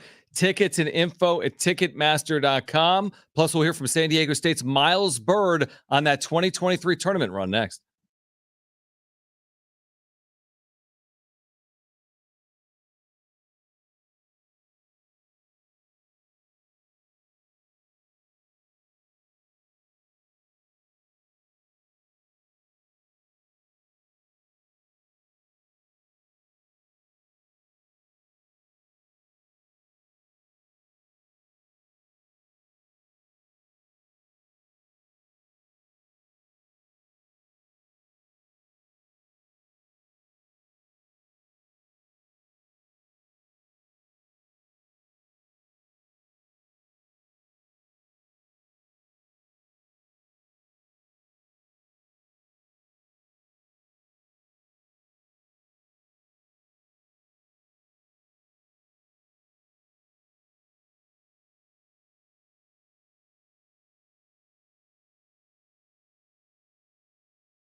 All right, if you're listening, this segment coming up in the next handful of minutes, 2 free tickets. We'll give them away. Day to remember, July 19th, Gallagher Square. Tickets at info@ticketmaster.com. Brett, do you know any Day to remember?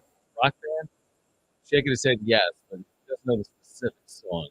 Right. So Day to remember tickets to give away coming up in the next handful Do you know any of Day to minutes. remember? No. No, he knows. He just doesn't know specific No, I'm songs. talking about like me. Oh, like, you? I don't know. You know?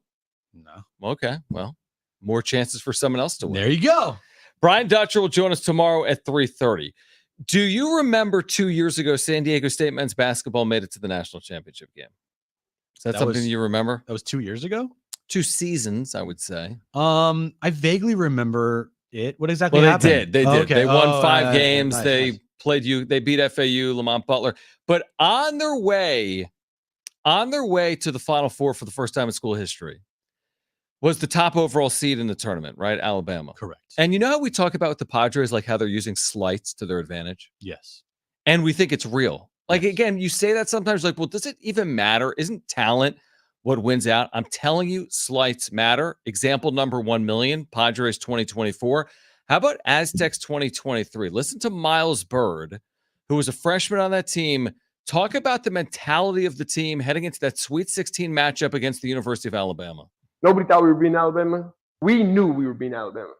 When we had flown back to San Diego and we watched that first day of film and seen how they played, the type of shots that they were getting, we're like, we're never going to let them get those type of shots. So, like, I don't think they have a chance to beat us. And we were really confident about that. So normally during the tournament, like, both teams line up across after the national anthem. You go and shake hands with everybody. They walk right by us. I was like, oh, we about to win this game. I love this. I was like, they don't know who they doing that to. Like, we're not just some sorry team from California. Like, we're San Diego State. Like, we basically are one of the top 2 teams, top 3 teams in the West Coast, on the west side of the United States of America. Like, we're a big time school. You guys might not know about us over there in the South, but like, we're known. Like, y'all hear that? I was about to say, we're known. It's West Coast. Like, this is West Coast. Nobody thought we were being out. All right. So, by the way, that was from a podcast, Kevin Sandoval, Convos with Kev podcast, Apple and Spotify. So, thank you for allowing us to share that sound. But we talk about slice. I remember saying it. Now we're going back a year, but leading into that Alabama game, Alabama was talking to the media, and they wouldn't reference any Aztec by name. Like, oh, yeah, we know San Diego State, but yeah, if we do this, we'll be all right. But it's almost like they were looking past. I mean, number 1 overall seed. They had, who was the kid that went 3rd overall? Brandon Miller, right? The freshman, one of the most highly touted players in college basketball at the time. 2 years ago, I think they held him to 3 for 19 shooting in that game. And San Diego State, we know the rest is history. I mean, they win the game, they overcome a second half deficit, but it goes to show time and time again, Jim, the value of like being an underdog and using that to your advantage and taking something that might be minute or small and making it like cavernous. Profar, we've talked about. Hey, he's irrelevant. Look what he's turned his season into. The Aztecs being overlooked by Alabama. Look what they did to the Crimson Tide. We talk about it a lot. I think it's a real thing in sports. There is a difference in what kind of underdogs teams are. Like, if you look at, and I don't know why this just came to my head right now. Sorry, Darnay. The 2001 Lakers against the 76ers, where the Sixers, heavy underdogs in that series, they won game 1, but it also felt like, the Lakers are going to win this series. The Philly was an underdog. And after game 1, even though they won, you still thought to yourself, they're not going to win this series. But there are also times when underdogs, they match up well against teams, like in the Super Bowl against the Patriots when they're undefeated and they played against the New York Giants. Well, the Giants matched up well because of their defensive line, and it played into their hands, and it was a weakness that the Patriots had. And then you look at that San Diego State team; they were underdogs for sure, but they were a different type of underdog. They weren't like the 16 seed underdog. They were a team that, not David Goliath. Yeah, it was not David Goliath. It was a team that really good team, had a lot of veterans on a team, a lot of older players, and metrically one of the best defensive teams in the country. Yeah, like number 1. Yeah, or which 2. you can't get higher than number 1. Right. And so from that aspect alone, as long as they didn't get like stage fright from them being in the Sweet 16, they were in the South, they were in Louisville, or get the crowd bothering them or whatever, as long as those things didn't happen, which it didn't, then yeah, I'm sure they felt very confident going into that game against Alabama, because Alabama wasn't this like unstoppable, immovable object. Like they were a team that could have had, and they did. And they were young. And we always talk about, like Brian Dutcher says, show me a good team and I'll show you a veteran team. Like he's always had older teams. Older teams are good teams, maybe inherently. And Dutch will join us coming up tomorrow at 3:30 on Jon and Jim. But there was something about, again, a team led by a freshman in Brandon Miller, led by a freshman, and then 9 upperclassmen, I think, that were in the rotation for San Diego State. Guys like Nathan Mensah and Agwuka Rope and Adam Seiko, who's in his 6th season. Like this was a gritty, defensive-minded winning team taking on a team that kind of just cruised to that spot. The Sweet 16, then San Diego State got the upper hand, beats Creighton, gets to a Final Four, beats FAU, and is playing in a national championship game for the first time in school history. Yeah, it's cool to relive that and hear stories about that team from players that were on that team. Miles Bird didn't play, but he was a big part of that locker room, and he's a big part of it now. And it's a continuation of that culture. Yeah, that team, that lineage is still here, obviously, with Miles, who's now a 3rd-year player. And it's great to also say, like, yeah, at the time we thought we were going to beat them,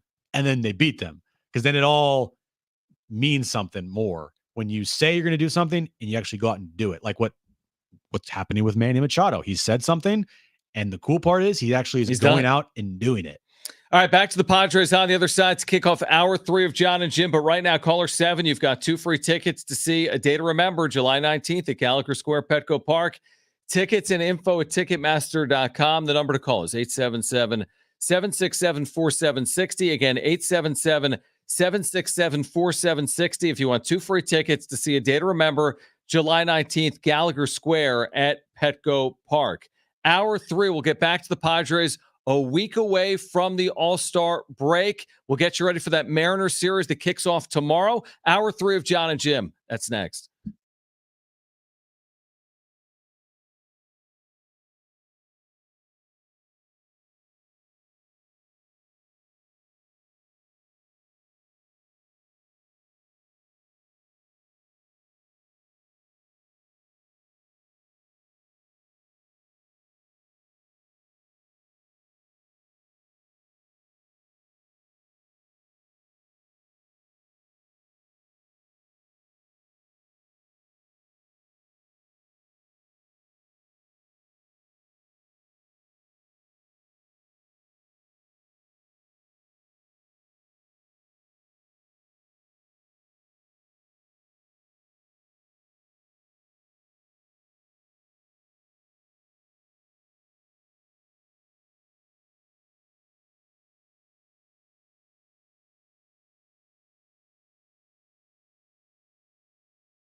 This update's brought to you by Progressive Insurance. Padres, they have an off day today. They'll take on the Seattle Mariners for a quick 2-game series starting tomorrow night at Petco Park. Padres, they lost the series this past weekend to the Arizona Diamondbacks. They remain 4 games above 500.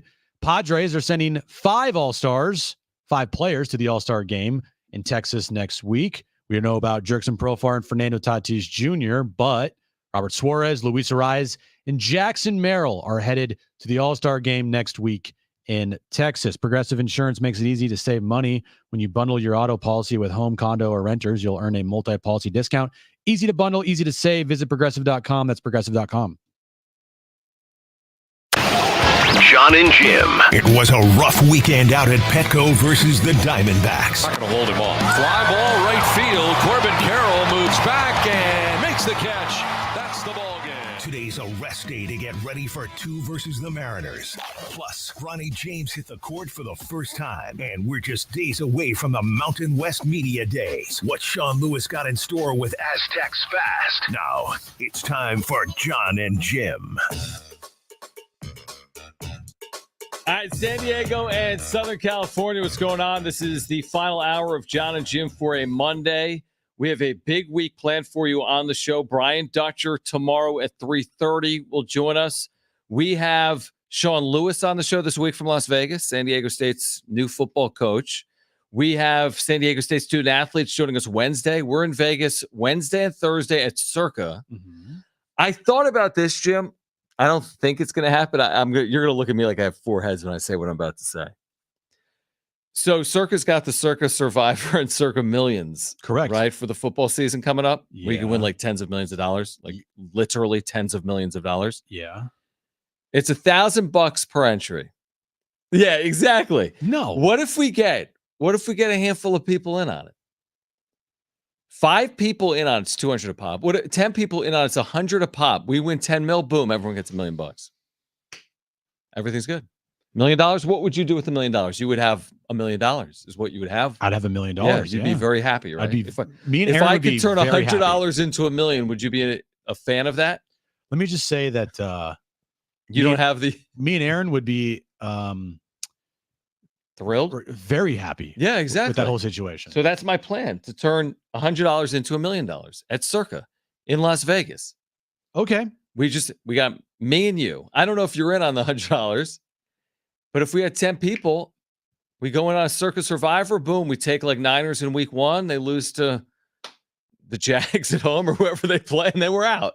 But if they win, then we keep going, and we're on our path to $10 million. Knowing me, that's exactly what would happen. We would pick a team, and they'd be out week 1, and we'd all be out $200.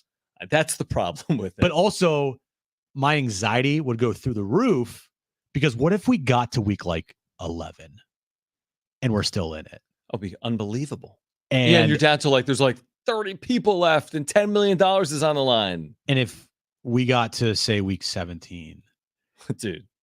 You can't. Last year, I think Derek Stevens, who's the head of the sports book, we had him on a few weeks ago, said they got to the end and 2 or 3 people split.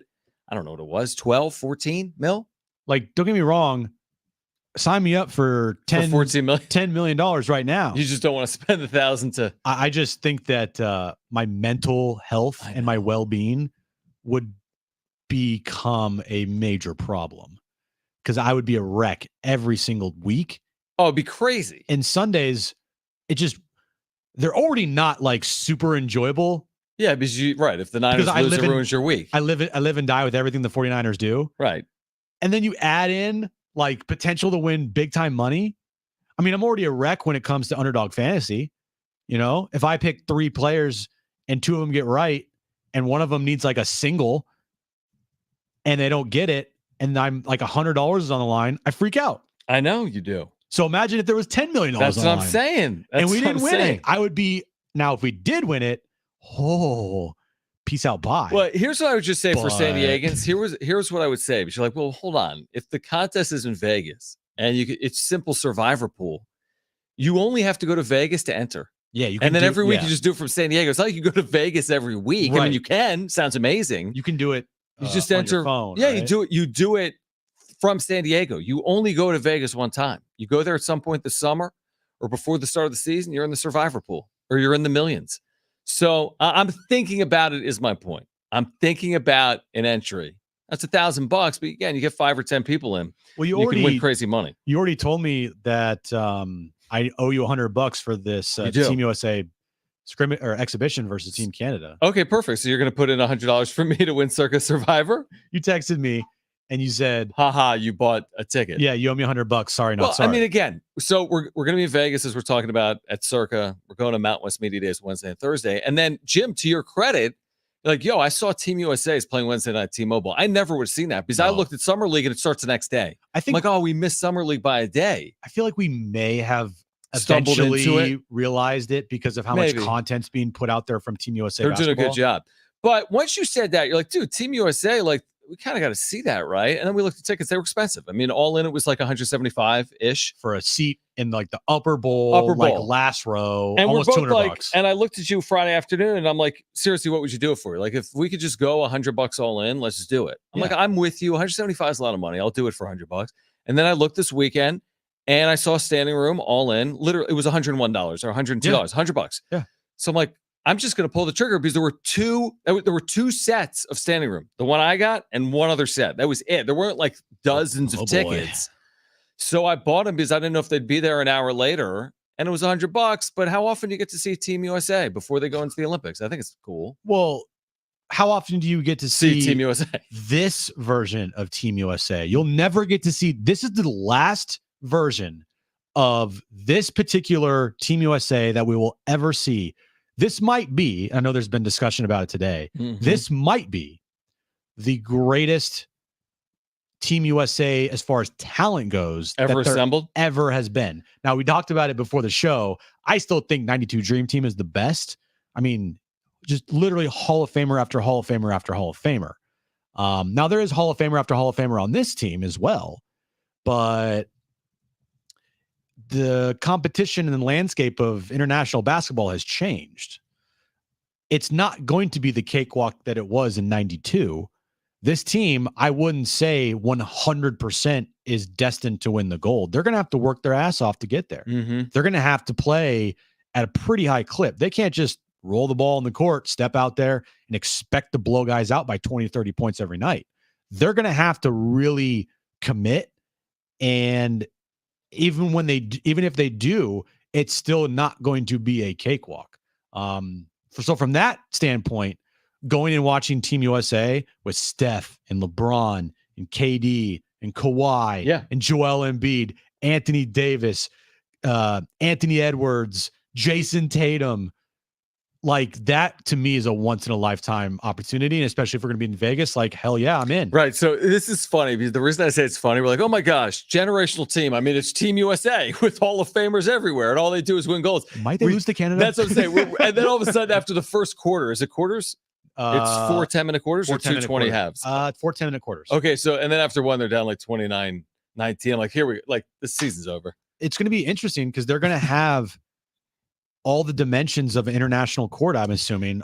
But it's changed. Someone texted in about that. Like, they used to use the different lane. That's changed. There's 3-point line's shorter. Yeah, but it's not what it used to be. I know. You know what I mean? It's more uniform is my point. But still, I think it's a 1.5 feet shorter from the 3-point line. Oh, then they better be draining threes. I mean, you got Steph Curry on the team. Like, does he really need it to be a 1.5 feet shorter to no, make threes? he could shoot from the logo and it's fine. But still, that is going to be a once in a lifetime opportunity to watch pretty much an all-star game, except they play hard. you know, like that's going to be fun to watch. By the way, multiple people in the text line 70470 started with team saying they're in on Circa Survivor or Circa Million with us. I don't know the legal good job, John. Ramifications of that, but I'm considering putting in I don't know, buying a ticket to life Circa savings Survivor. into Circuit Survivor. Yeah, I mean, sure to Chris win will be 10 happy or with that. 15 million bucks. She'd be happy if I won $10 million. I know she would. Yeah, she's told me before if I ever won $10 million. We she'd be are happy. using Jones's college tuition money, but I'm going to make it. But I'll make 100-fold, 100 back. Exactly. Huh? All right. So Padres off today, off Thursday. Listen to this about the Padres over the next 11 days. Over the next 11 days, they're on. It's off. 4 days off for the All-Star break, today off, Thursday off. This is the theme of the second half, specifically July. Monday off days, occasional Thursday off days. They played as many games as any team in the major leagues, which means they get a bit of a relief here in the second half of the season. Now, that doesn't bring back Yu Darvish, who unfortunately is on the restricted list, dealing with something personal. It doesn't make Joe Musgrove healthy. Doesn't bring Fernando Tatis Jr. back right away, or even Xander Bogaerts, although we could see Bogaerts before the All-Star break. So does the time off truly matter here? Because, again, they've had stretches, Jim, of 27 games in 28 days and 13 consecutive days without off days, and they've played as many games as anyone. Is this going to be advantageous or not for the Padres in the second half of the season? I don't know how it wouldn't be, just from a health standpoint. But we know how tricky baseball is when it comes to momentum. And we also know when you take time off, it's great for injuries, and it's great for giving guys that have, some nicks and bruises time to heal up. That's great. But the momentum of a baseball team, I know it's the cliche answer of momentum's only as good as your next day's starter. Sure. But it's a real thing. Just examples of what's happened the last couple postseasons with teams who weren't as good as the other teams that they beat in the postseason, but they were on a roll. They used the momentum. They didn't have any time off, and they made their way to the World Series. I'm not saying that the time off is going to hurt them, because I do think injuries are the most important aspect of this team right now that they have to figure out and get better. But if they continue to play good baseball here, you just hope those off days don't kind of slow them up. Like, we were on a roll and all of a sudden we just stopped and we kept having off days, and we want to just play. And that's what baseball is. It's an everyday sport. And more often than not, you hear teams say, like, we don't like having the off days. We just want to play. If we're playing really good baseball, we just want to play every single day and keep it rolling. Yeah, it's tricky. I mean, even like the upcoming All-Star break where you're like, hey, Luis Ariz, take some time off. Well, he's in the All-Star game. Manny Machado, like, some of these guys I do think could use it. But from a team perspective, like you said, I mean, they're 12-5 in their last 17 games, even with the losses this weekend against Arizona. The number one factor here for the team in the second half of the year, because they've already proven that they can deal with adversity and overcome deficits, and they've already proven that to me. The only thing they need to prove to me is that they can be healthy, because the number one thing that's going to derail this thing is health. It just is. It's derailed other Padres teams before. Good teams. 2021 was a good team for a lot of the year. They were 18 games over 500 in August. That's crazy. It seems only 4, and we're like, they finished under 500, that 2021 team. So I think they can deal with things because they have.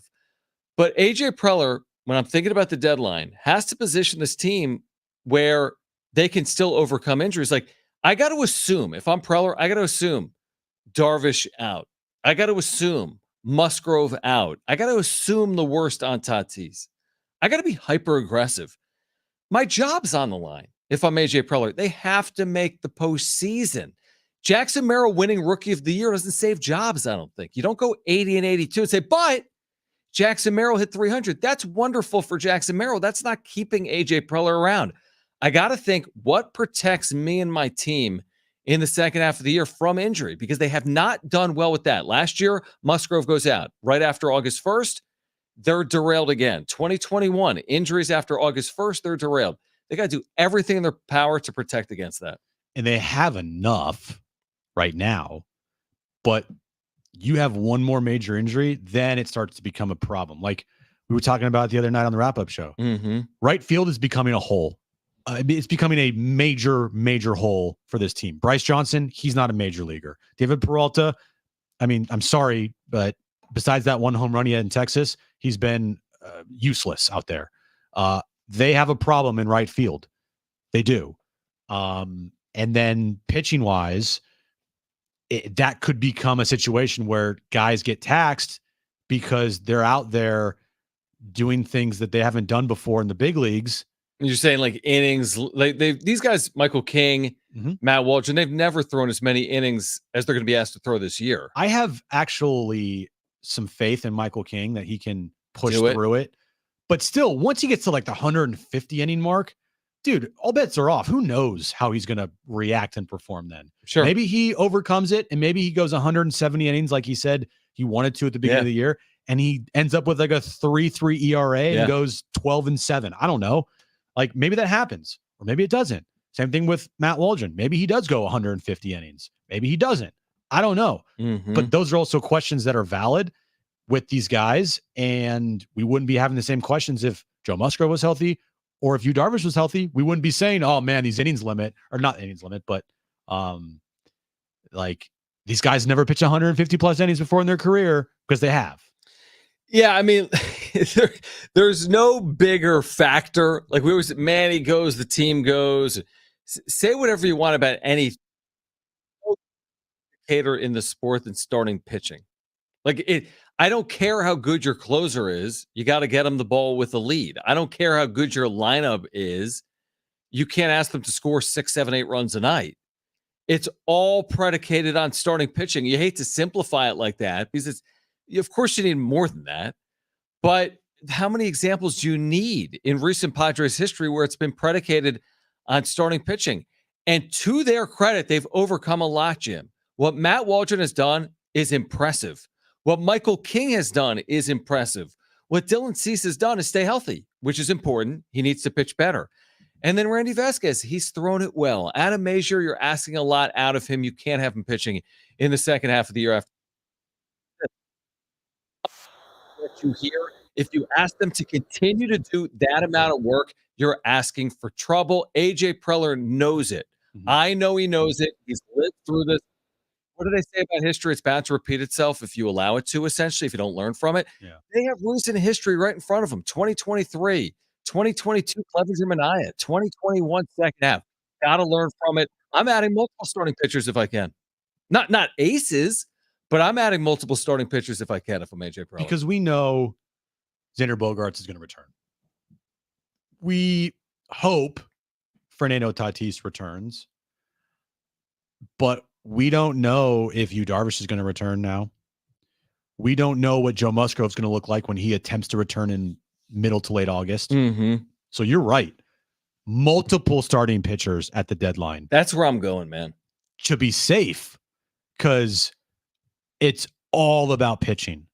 Pitching wins you championships. You can never have enough starting pitching. And right now, they are very thin. They are one potential injury away from this thing maybe going off the rails a little bit. That's the thing. And to their credit, they have pushed through it, and they have played really good baseball the last 3 weeks here to mask some of these injuries that they have. And it has not been something that we come in here every day and be like, oh my gosh, starting pitching is a disaster. Right. We're kind of sitting here preparing for the worst, hoping for the best situation. Like we're preparing for a potential scenario where the pitching kind of falls off. We'd hope it doesn't happen. There hasn't been too many signs of that happening as of right now, but it is a major question that has to be asked and it has to be addressed. And I think Preller, like I said, it's not about one or the other when it comes to bullpen help and starting pitching. It's both. They need both equally as bad. If you want to say they need starting pitching more than they need bullpen help, fine, I'll give it to you. But it's not a choose one or the other situation. It's a they need both, and Preller needs to go get both. Here's the other thing. Remember the other day you read off like the top 10 games of the year tweet? And there were all these amazing games. Yeah. That was good. Like from 8-0 down and walk off this and walk off that, and they go down 8-7 the other night, and they come back and win it on the Manny walk-off, and there's the National Series. I know what you're going with this. What I'm saying is, can you rely on that to continue? Yeah. As resilient as they've been incredibly resilient. They've overcome 11 multiple run deficits to win this year, more than last year. I mean, they've been incredibly resilient. What if some of that luck dries up? Are you going to win another game where you trail 8-0 this year? Like, you've had 10 remarkable wins and you're 4 games over 500. Right. Like the 10 on that list were amazing wins. There's some great wins this team has had, and maybe that's just who they are. And they've got this it factor, and they're going to pull another 5 rabbits out of their hat in the final 2 months of the season. By the way, they likely will because they didn't last year and they've done it to this point.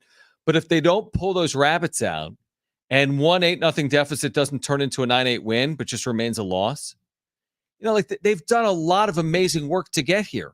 And they're 4 games over 500. Are they going to have that same propensity for comebacks in the second half of the year? Nobody can predict that. AJ Preller can't bank on, we're fine. We'll go down 4-0 in Baltimore, Camden Yards, and win that game 5-4. If so, great. But are you banking on that? Yeah, we'll give up leads late in the game and win. walk off, and it's fine. Don't get me wrong. I love a good walk off. It's been amazing. It's been amazing. I do think that when you have the wins like they've had this year, the top 10 list that I tweeted out from, I forget who it was amazing. Did it. That is a amazing team character builder. It builds, the identity of a team for sure. And it gives the team something to look back on, to reach in their back pocket if they are down 6-0 in a game here in the future. Like, we came back in this game and we have this and we have that. Like, just we remember those situations because we've been through it before and we've been through all that. But you know what I equally like as much is like a 5-1 victory. 10-0. Like, I like when they win 3-0. It is true. Or they win 4-1. Or they win 2-0. So you want a drama-free night. Like, even from a fan perspective, you're right. It's like when you watch the Niners, you're like, sometimes you just want to see them win 28-6. Right. You just Doesn't want have to to be see 28-27. a 6-1 victory. Yeah. And they've had plenty of those for sure. Yeah, definitely. In this last stretch where they went with a 12-3. 12-3. They've had plenty of them, but there have been also a lot in that stretch where they were winning and then gave up the lead, or had to come from behind, or it was like 7-7, or whatever the case may be. And those those could take a toll on a team as well.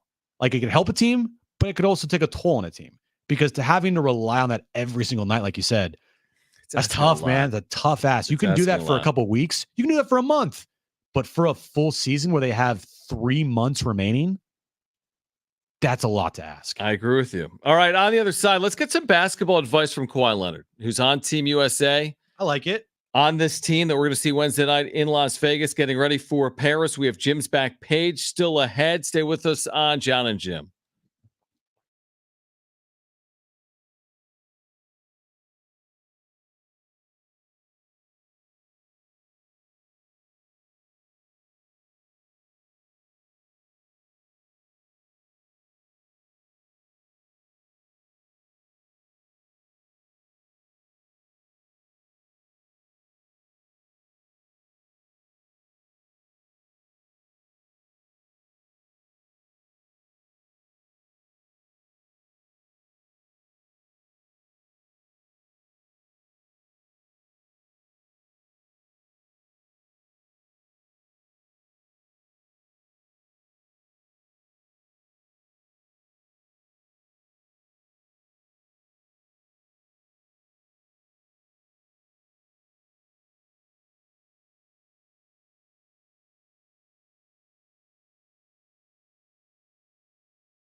All right, we're going to get some basketball advice from an Aztec for life, Kawhi Leonard, on the other side.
All right, this update is brought to you by Progressive Insurance. Padres, they have an off day today, coming off a series loss to the Arizona Diamondbacks. They'll take on the Seattle Mariners for a 2-game series starting tomorrow night at Petco Park. And yesterday afternoon, 3 more Padres were named to the All-Star team, along with Jurickson Profar and Fernando Tatis Jr. Robert Suarez, Luis Ariz, and Jackson Merrill are headed to Texas next week. Progressive Insurance makes easy to save money when you bundle your auto policy with home, condo, or renters.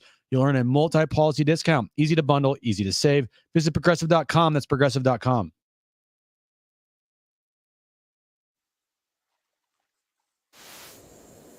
All right, we're going to get to it. The best and worst of the sports weekend is that good in the moment. But Kawhi Leonard has weighed in. So Team USA is together in Las Vegas. I don't know what hotel. What hotel they're staying?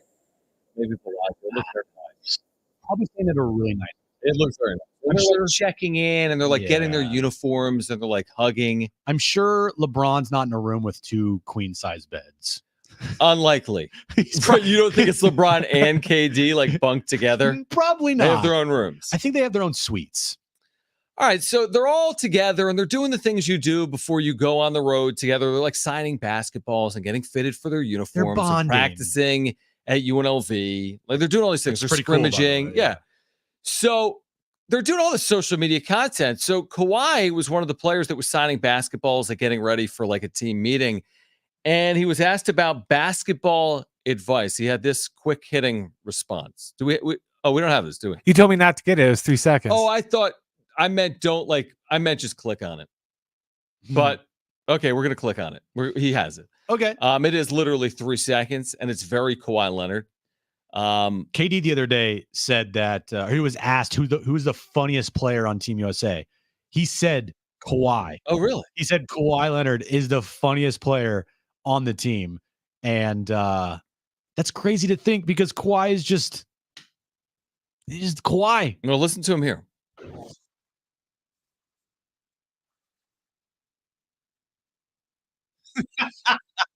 Okay, so his one piece of basketball advice is to just have fun, and then he laughed at his response. My one piece of basketball advice is just to have fun. And can you picture he's just kind of signing autographs on a basketball? My one piece of basketball I kind of like advice this is new just to have fun. I like the new Kawhi. I got his haircut, his look. I thought he shaved his head. Yeah, no, but he looks still a little different to me. Well, yeah, he has a new hairstyle. He's got a new look. Yeah, he still limps, but does he? He thought he wasn't going to be playing in the Olympics because of his knee, but he said something changed over the last couple of weeks where he felt good enough. I hope we see him a lot. He's here. Like if we're comparing this team to the Dream Team, he's like my Larry Bird. The Larry Bird of the Dream Team didn't really play much because of his back, and he was kind of just on the team because he was a Hall of Famer. That's not Kawhi, is it? I don't know if Kawhi's going to go out there and play 35 minutes a night. Well, maybe the games are only 40 minutes in FIBA, but I know. Like Kawhi is coming off, correct me if I'm wrong, he was healthy for a lot of the year before he kind of broke down late. Like I'm looking right now, he played 68 games, which is a big number for his standard, but he didn't finish the year. He shot 53% from the floor, a career high. Okay. A career high, and he scored 23.7 points per game. Okay. So you're right. He didn't finish the year, but he was playing like every game this past year. No, I'm with you. I don't think he plays 35 minutes a game, but I don't think he's there as like a figurehead. Who's the go-to option for you for Team USA? It was probably LeBron James. If John Schaefer is the coach of Team USA, LeBron James and Kevin Durant. Okay. And Steph Curry. But I think it starts with LeBron James. So you're not going to give Anthony Edwards any looks as the number one option? All right, let's talk about that here. Let's get to the best and worst of the sports weekend. He's that good. Wilcox, snapper, Huber, holder, from 29 yards away. Oh, he missed it badly. Kick on the way. Boswell. That's a winner. The good and bad from the sports weekend. You want me to start? Yes, like the other 91 instances of the segment. Sorry. Padres bullpen this weekend, John. They allowed 16 runs in 8 2/3 innings. Brent, is that good? It's no good. Are you kidding me? It's bad, but it is inflated by the pitchers that gave up those runs. It wasn't. All right, they were trailing in 2 of those games. Now, Robert Suarez did have a blow up on Friday night, but he's been good. He's been better than good. He's been very good. He's an all-star. All right, how about this? Jackson Merrill. We mentioned this earlier. Players younger than Jackson Merrill appearing in All-Star games last 40 years. Bryce Harper, Pudge, Ken Griffey Jr., Trout, A-Rod, Jose Fernandez, Machado, and Miguel Cabrera. Is that a good list? It's a ridiculous list is what it is. It's incredible what Jackson Merrill's done this year, and hopefully he can keep it up because I would hate it to be a 1 month wonder. Remember that 1 year he had? I mean, truthfully, John, he's had one really amazing month. Yeah, but he's been solid. Even before the power, he was solid. He was solid, but he wasn't like he was the last month in June. I agree, yeah. And his June propelled him to the All-Star. Definitely. Dan Hurley, John, who turned down $70 million from the Lakers, signed a 6-year, $50 million contract to stay at UConn today. Brent, is that good for Dan Hurley? It's good either way, right? That number is before incentives, so he can make way more with incentives, they said. Yeah. But still, that was in my award-winning update either today. way, right? Because he can still leave UConn for the NBA. Yeah. It is interesting, though, that he parlayed the negotiation from the Lakers into the richest deal in college basketball history, maybe? This, which is, I think, the richest deal. Oh, no, there's no leverage at all, remember? Yeah, I mean, there's no leverage. That's a lot of money. 6 years, 50. And they're the Big East. I know. Like, they don't have some crazy football program behind them. I mean, if he got hired as an NBA coach and he got a 6-year, $50 million Like, contract, that's good money. that's pretty good for a rookie head coach All right. in the NBA. Speaking of Anthony Edwards, so he's on this Olympic Team USA group that's in Vegas right now. He was quoted this weekend as saying he's the number one option for Team USA. I don't know if it's that good. But Are you kidding me? There's no way he's the number one option. He's a great player. Would you say he is the most athletic player on the team? He could be. He's great and he's in his prime. He's great. I just don't think in the fourth quarter of a USA national game in the Olympics, he's your first option. No. I think he's a great option. I just don't think he's the first. I truthfully don't even think LeBron is their first option. So the first option's Kevin Durant? Steph Curry? If Katie's healthy, yeah. I think LeBron, what is going to be for him, the biggest thing is like controlling the floor. Like he is the Magic Johnson. Mm-hmm. He is the guy, the leader that is going to put everybody in the right spot. And, Steph will be coming off of a million screens. KD is a guy that can go one-on-one easily and get a shot anywhere. I think LeBron's more suited in like the Magic Johnson role than the Michael Jordan role. And especially, and this type of Olympic play, I don't think you're throwing the ball down to Embiid and being like, "Hey, go get me a bucket." Right. Who, by the way, I despise Embiid as a basketball player. He is a foul grifter through and through. Just play freaking basketball, dude. Yeah, but his offensive skill is absurd. It's when absurd. healthy. But I saw a clip of him the other day in a scrimmage versus the Team USA select team trying to draw a foul in a Right. scrimmage. I'm like, dude, score. Just go score. Stop. But to put a bow on it, Anthony Edwards is coming off an incredible year. Correct. He's an amazing option. I just don't think with a bunch of 30-somethings, he's the number one option. Next question. No, not next question. What's your next one? My final one is Bronny's debut That's my this past week. And I know what Brad was going to say before I even said it. Scored 4 points on 2 of 9 shooting with 2 rebounds and 2 assists. This was in Summer League. Summer League. And I mean, it's kind of what you expect. Like, you don't expect too much from him.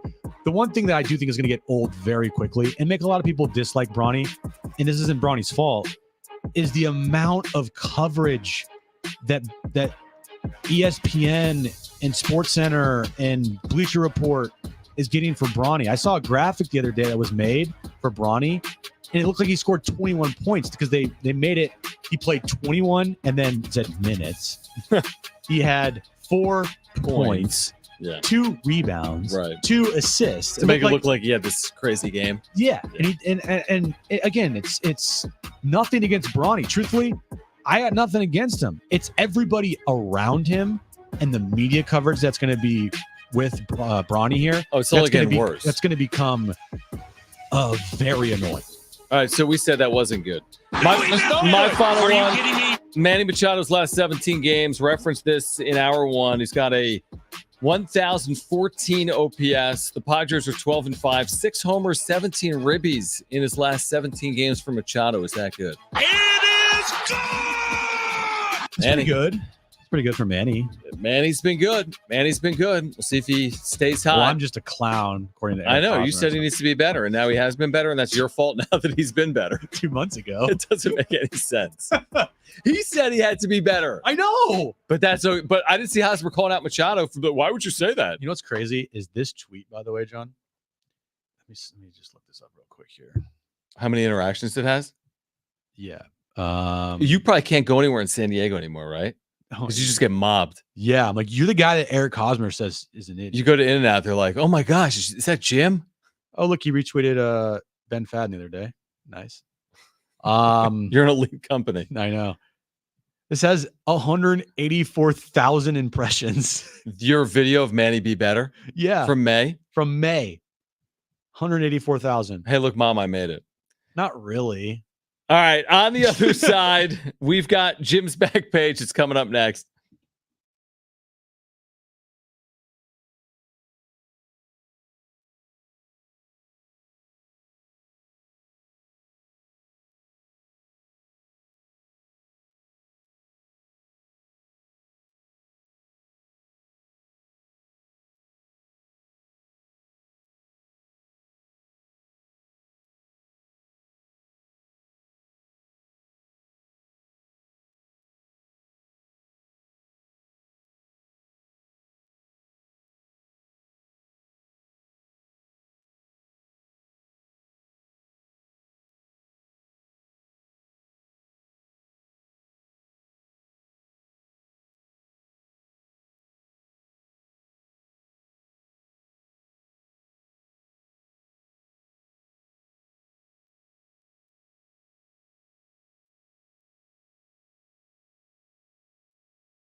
Jim's back page coming up next.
Our Festival is back September 20th and 21st at T-Mobile Arena in Las Vegas. Live performances by Keith Urban, New Kids on the Block, the Black Crowes, and more. Now's your chance to buy tickets at AXS.com. Get them now before they sell out. Programming note, Brian Dutcher will join us tomorrow at 3:30. This week we'll be in Vegas. We'll catch up with Sean Lewis, San Diego State's football coach, as well this week. But again, Brian Dutcher joining us tomorrow at 3:30. Okay. Are you ready for this? Ready for what?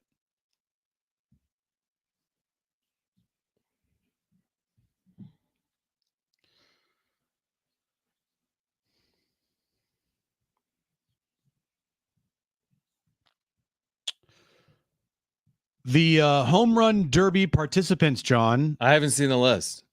It's not fully set yet, but there are 4 players that will participate in the home run derby. Tell me if this excites you so far. Mm-hmm. Bobby Witt Jr., Gunnar Henderson, Pete Alonso, Alec Boehm.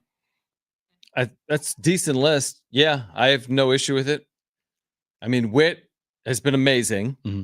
Gunnar Henderson is like a revelation. Mm-hmm. Alonso's always in it. I'm fine with that. Mm-hmm. And who was the other? I'm ready And for Boehm.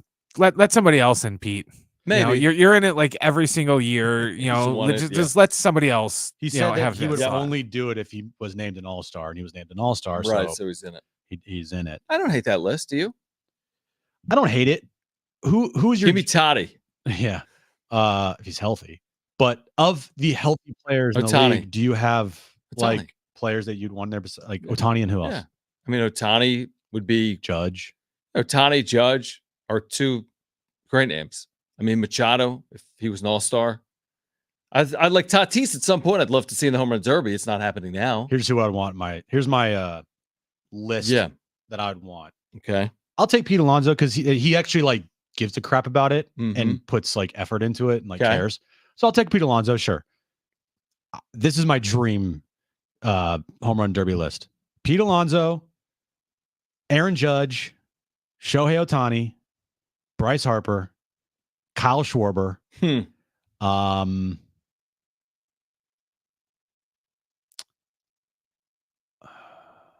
I'll go Jorge Soler. That's your dream? Not really, because I Yeah. can't think of anybody else right there off the top of I my mean, head. give me some Jackson Barrels. No. Fernando Tatis Jr. Right. Take out Jorge Soler. That That was was stupid. dumb, That was right? dumb. That was stupid. Give me another bopper. Give me one. Profar. No, come on. Do you Trout. worry that the home run derby is going to go the same way as the slam dunk, to where it's just No. in 5 years we're going to have just a bunch of people nobody's ever heard of because they're the only ones that are willing to do it? No, these are these. I mean, it's a These are fair all-stars. point, but these are good. These are good names. Yeah. But people have been complaining about it. Yeah. I saw online because they're not big enough names. But in the NBA, the dunk contest, you're getting G Leaguers to do it. To win it. Yeah. In baseball, these are actual, I mean, Bobby Witt Jr., Gunnar Henderson, Pete Alonso, and Alec Boehm, those are all stars. So it's not like they're getting a bunch of randos like the NBA dunk contest. I mean, listen, I'm interested in it. I'll watch it. Yeah. It's not the end all be all for me. I'd like to see a Padre in it. Truthfully, that's not going to happen, I don't think, No. this year. And I'd like to see Fernando Tatis Jr. one time. I don't know if we'll ever get that, but that's what I'd like to see. John Cena, announced he is retiring from the WWE next year. Why? Because he's old. He's Is done. he? He's almost 50 years old. He doesn't Oh, want to compete in wrestling past 50. Is he the champ? He's not the champ. He is far from the champ, even though his catchphrase is "the champ is here." But next year will be the farewell tour for John Cena in WWE. Do you think he could maybe win before he's out? No. Okay. Who's your dream matchup for John Cena in his final match? Rock. Not It's happened already. has happened, but it's not a bad one. The Hulk. Undertaker. Undertaker's retired. And they technically kind of did that at WrestleMania a couple years ago. The owner of WWE, that guy. He's in. He doesn't jail, own it anymore. potentially. He's not in jail, but he doesn't own Vince it anymore. McMahon. Yeah, you probably don't want to mention his name. Yeah, he doesn't run things anymore, John. He's He's done bad in the things. midst of a big scandal. If you didn't Okay. know. Then I don't know who. 1, 2, 3 kid. Hulk Hogan. Either Hogan or Austin. You tell me. I think that John Cena's final match will Triple be H. against Randy Orton. That's who I think. Again. I don't even know Who who would that you is. pick, Brent? Yeah. I just said either if you're doing dream matchups, it'd be either Hogan or Austin. No, like realistic Yeah. matchups, not dream matchups.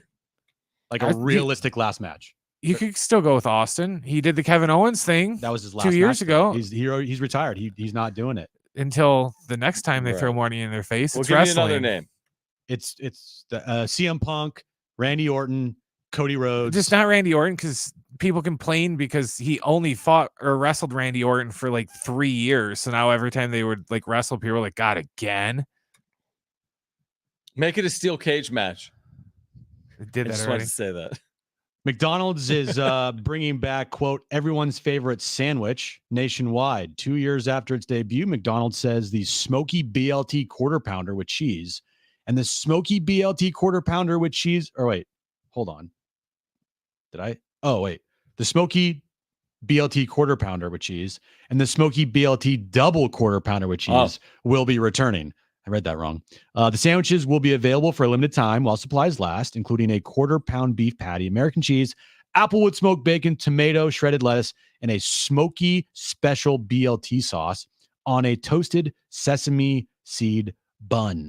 The sandwiches will be available starting on July 10th. That's more popular than the Big Mac? Because didn't they say it's like the most popular thing?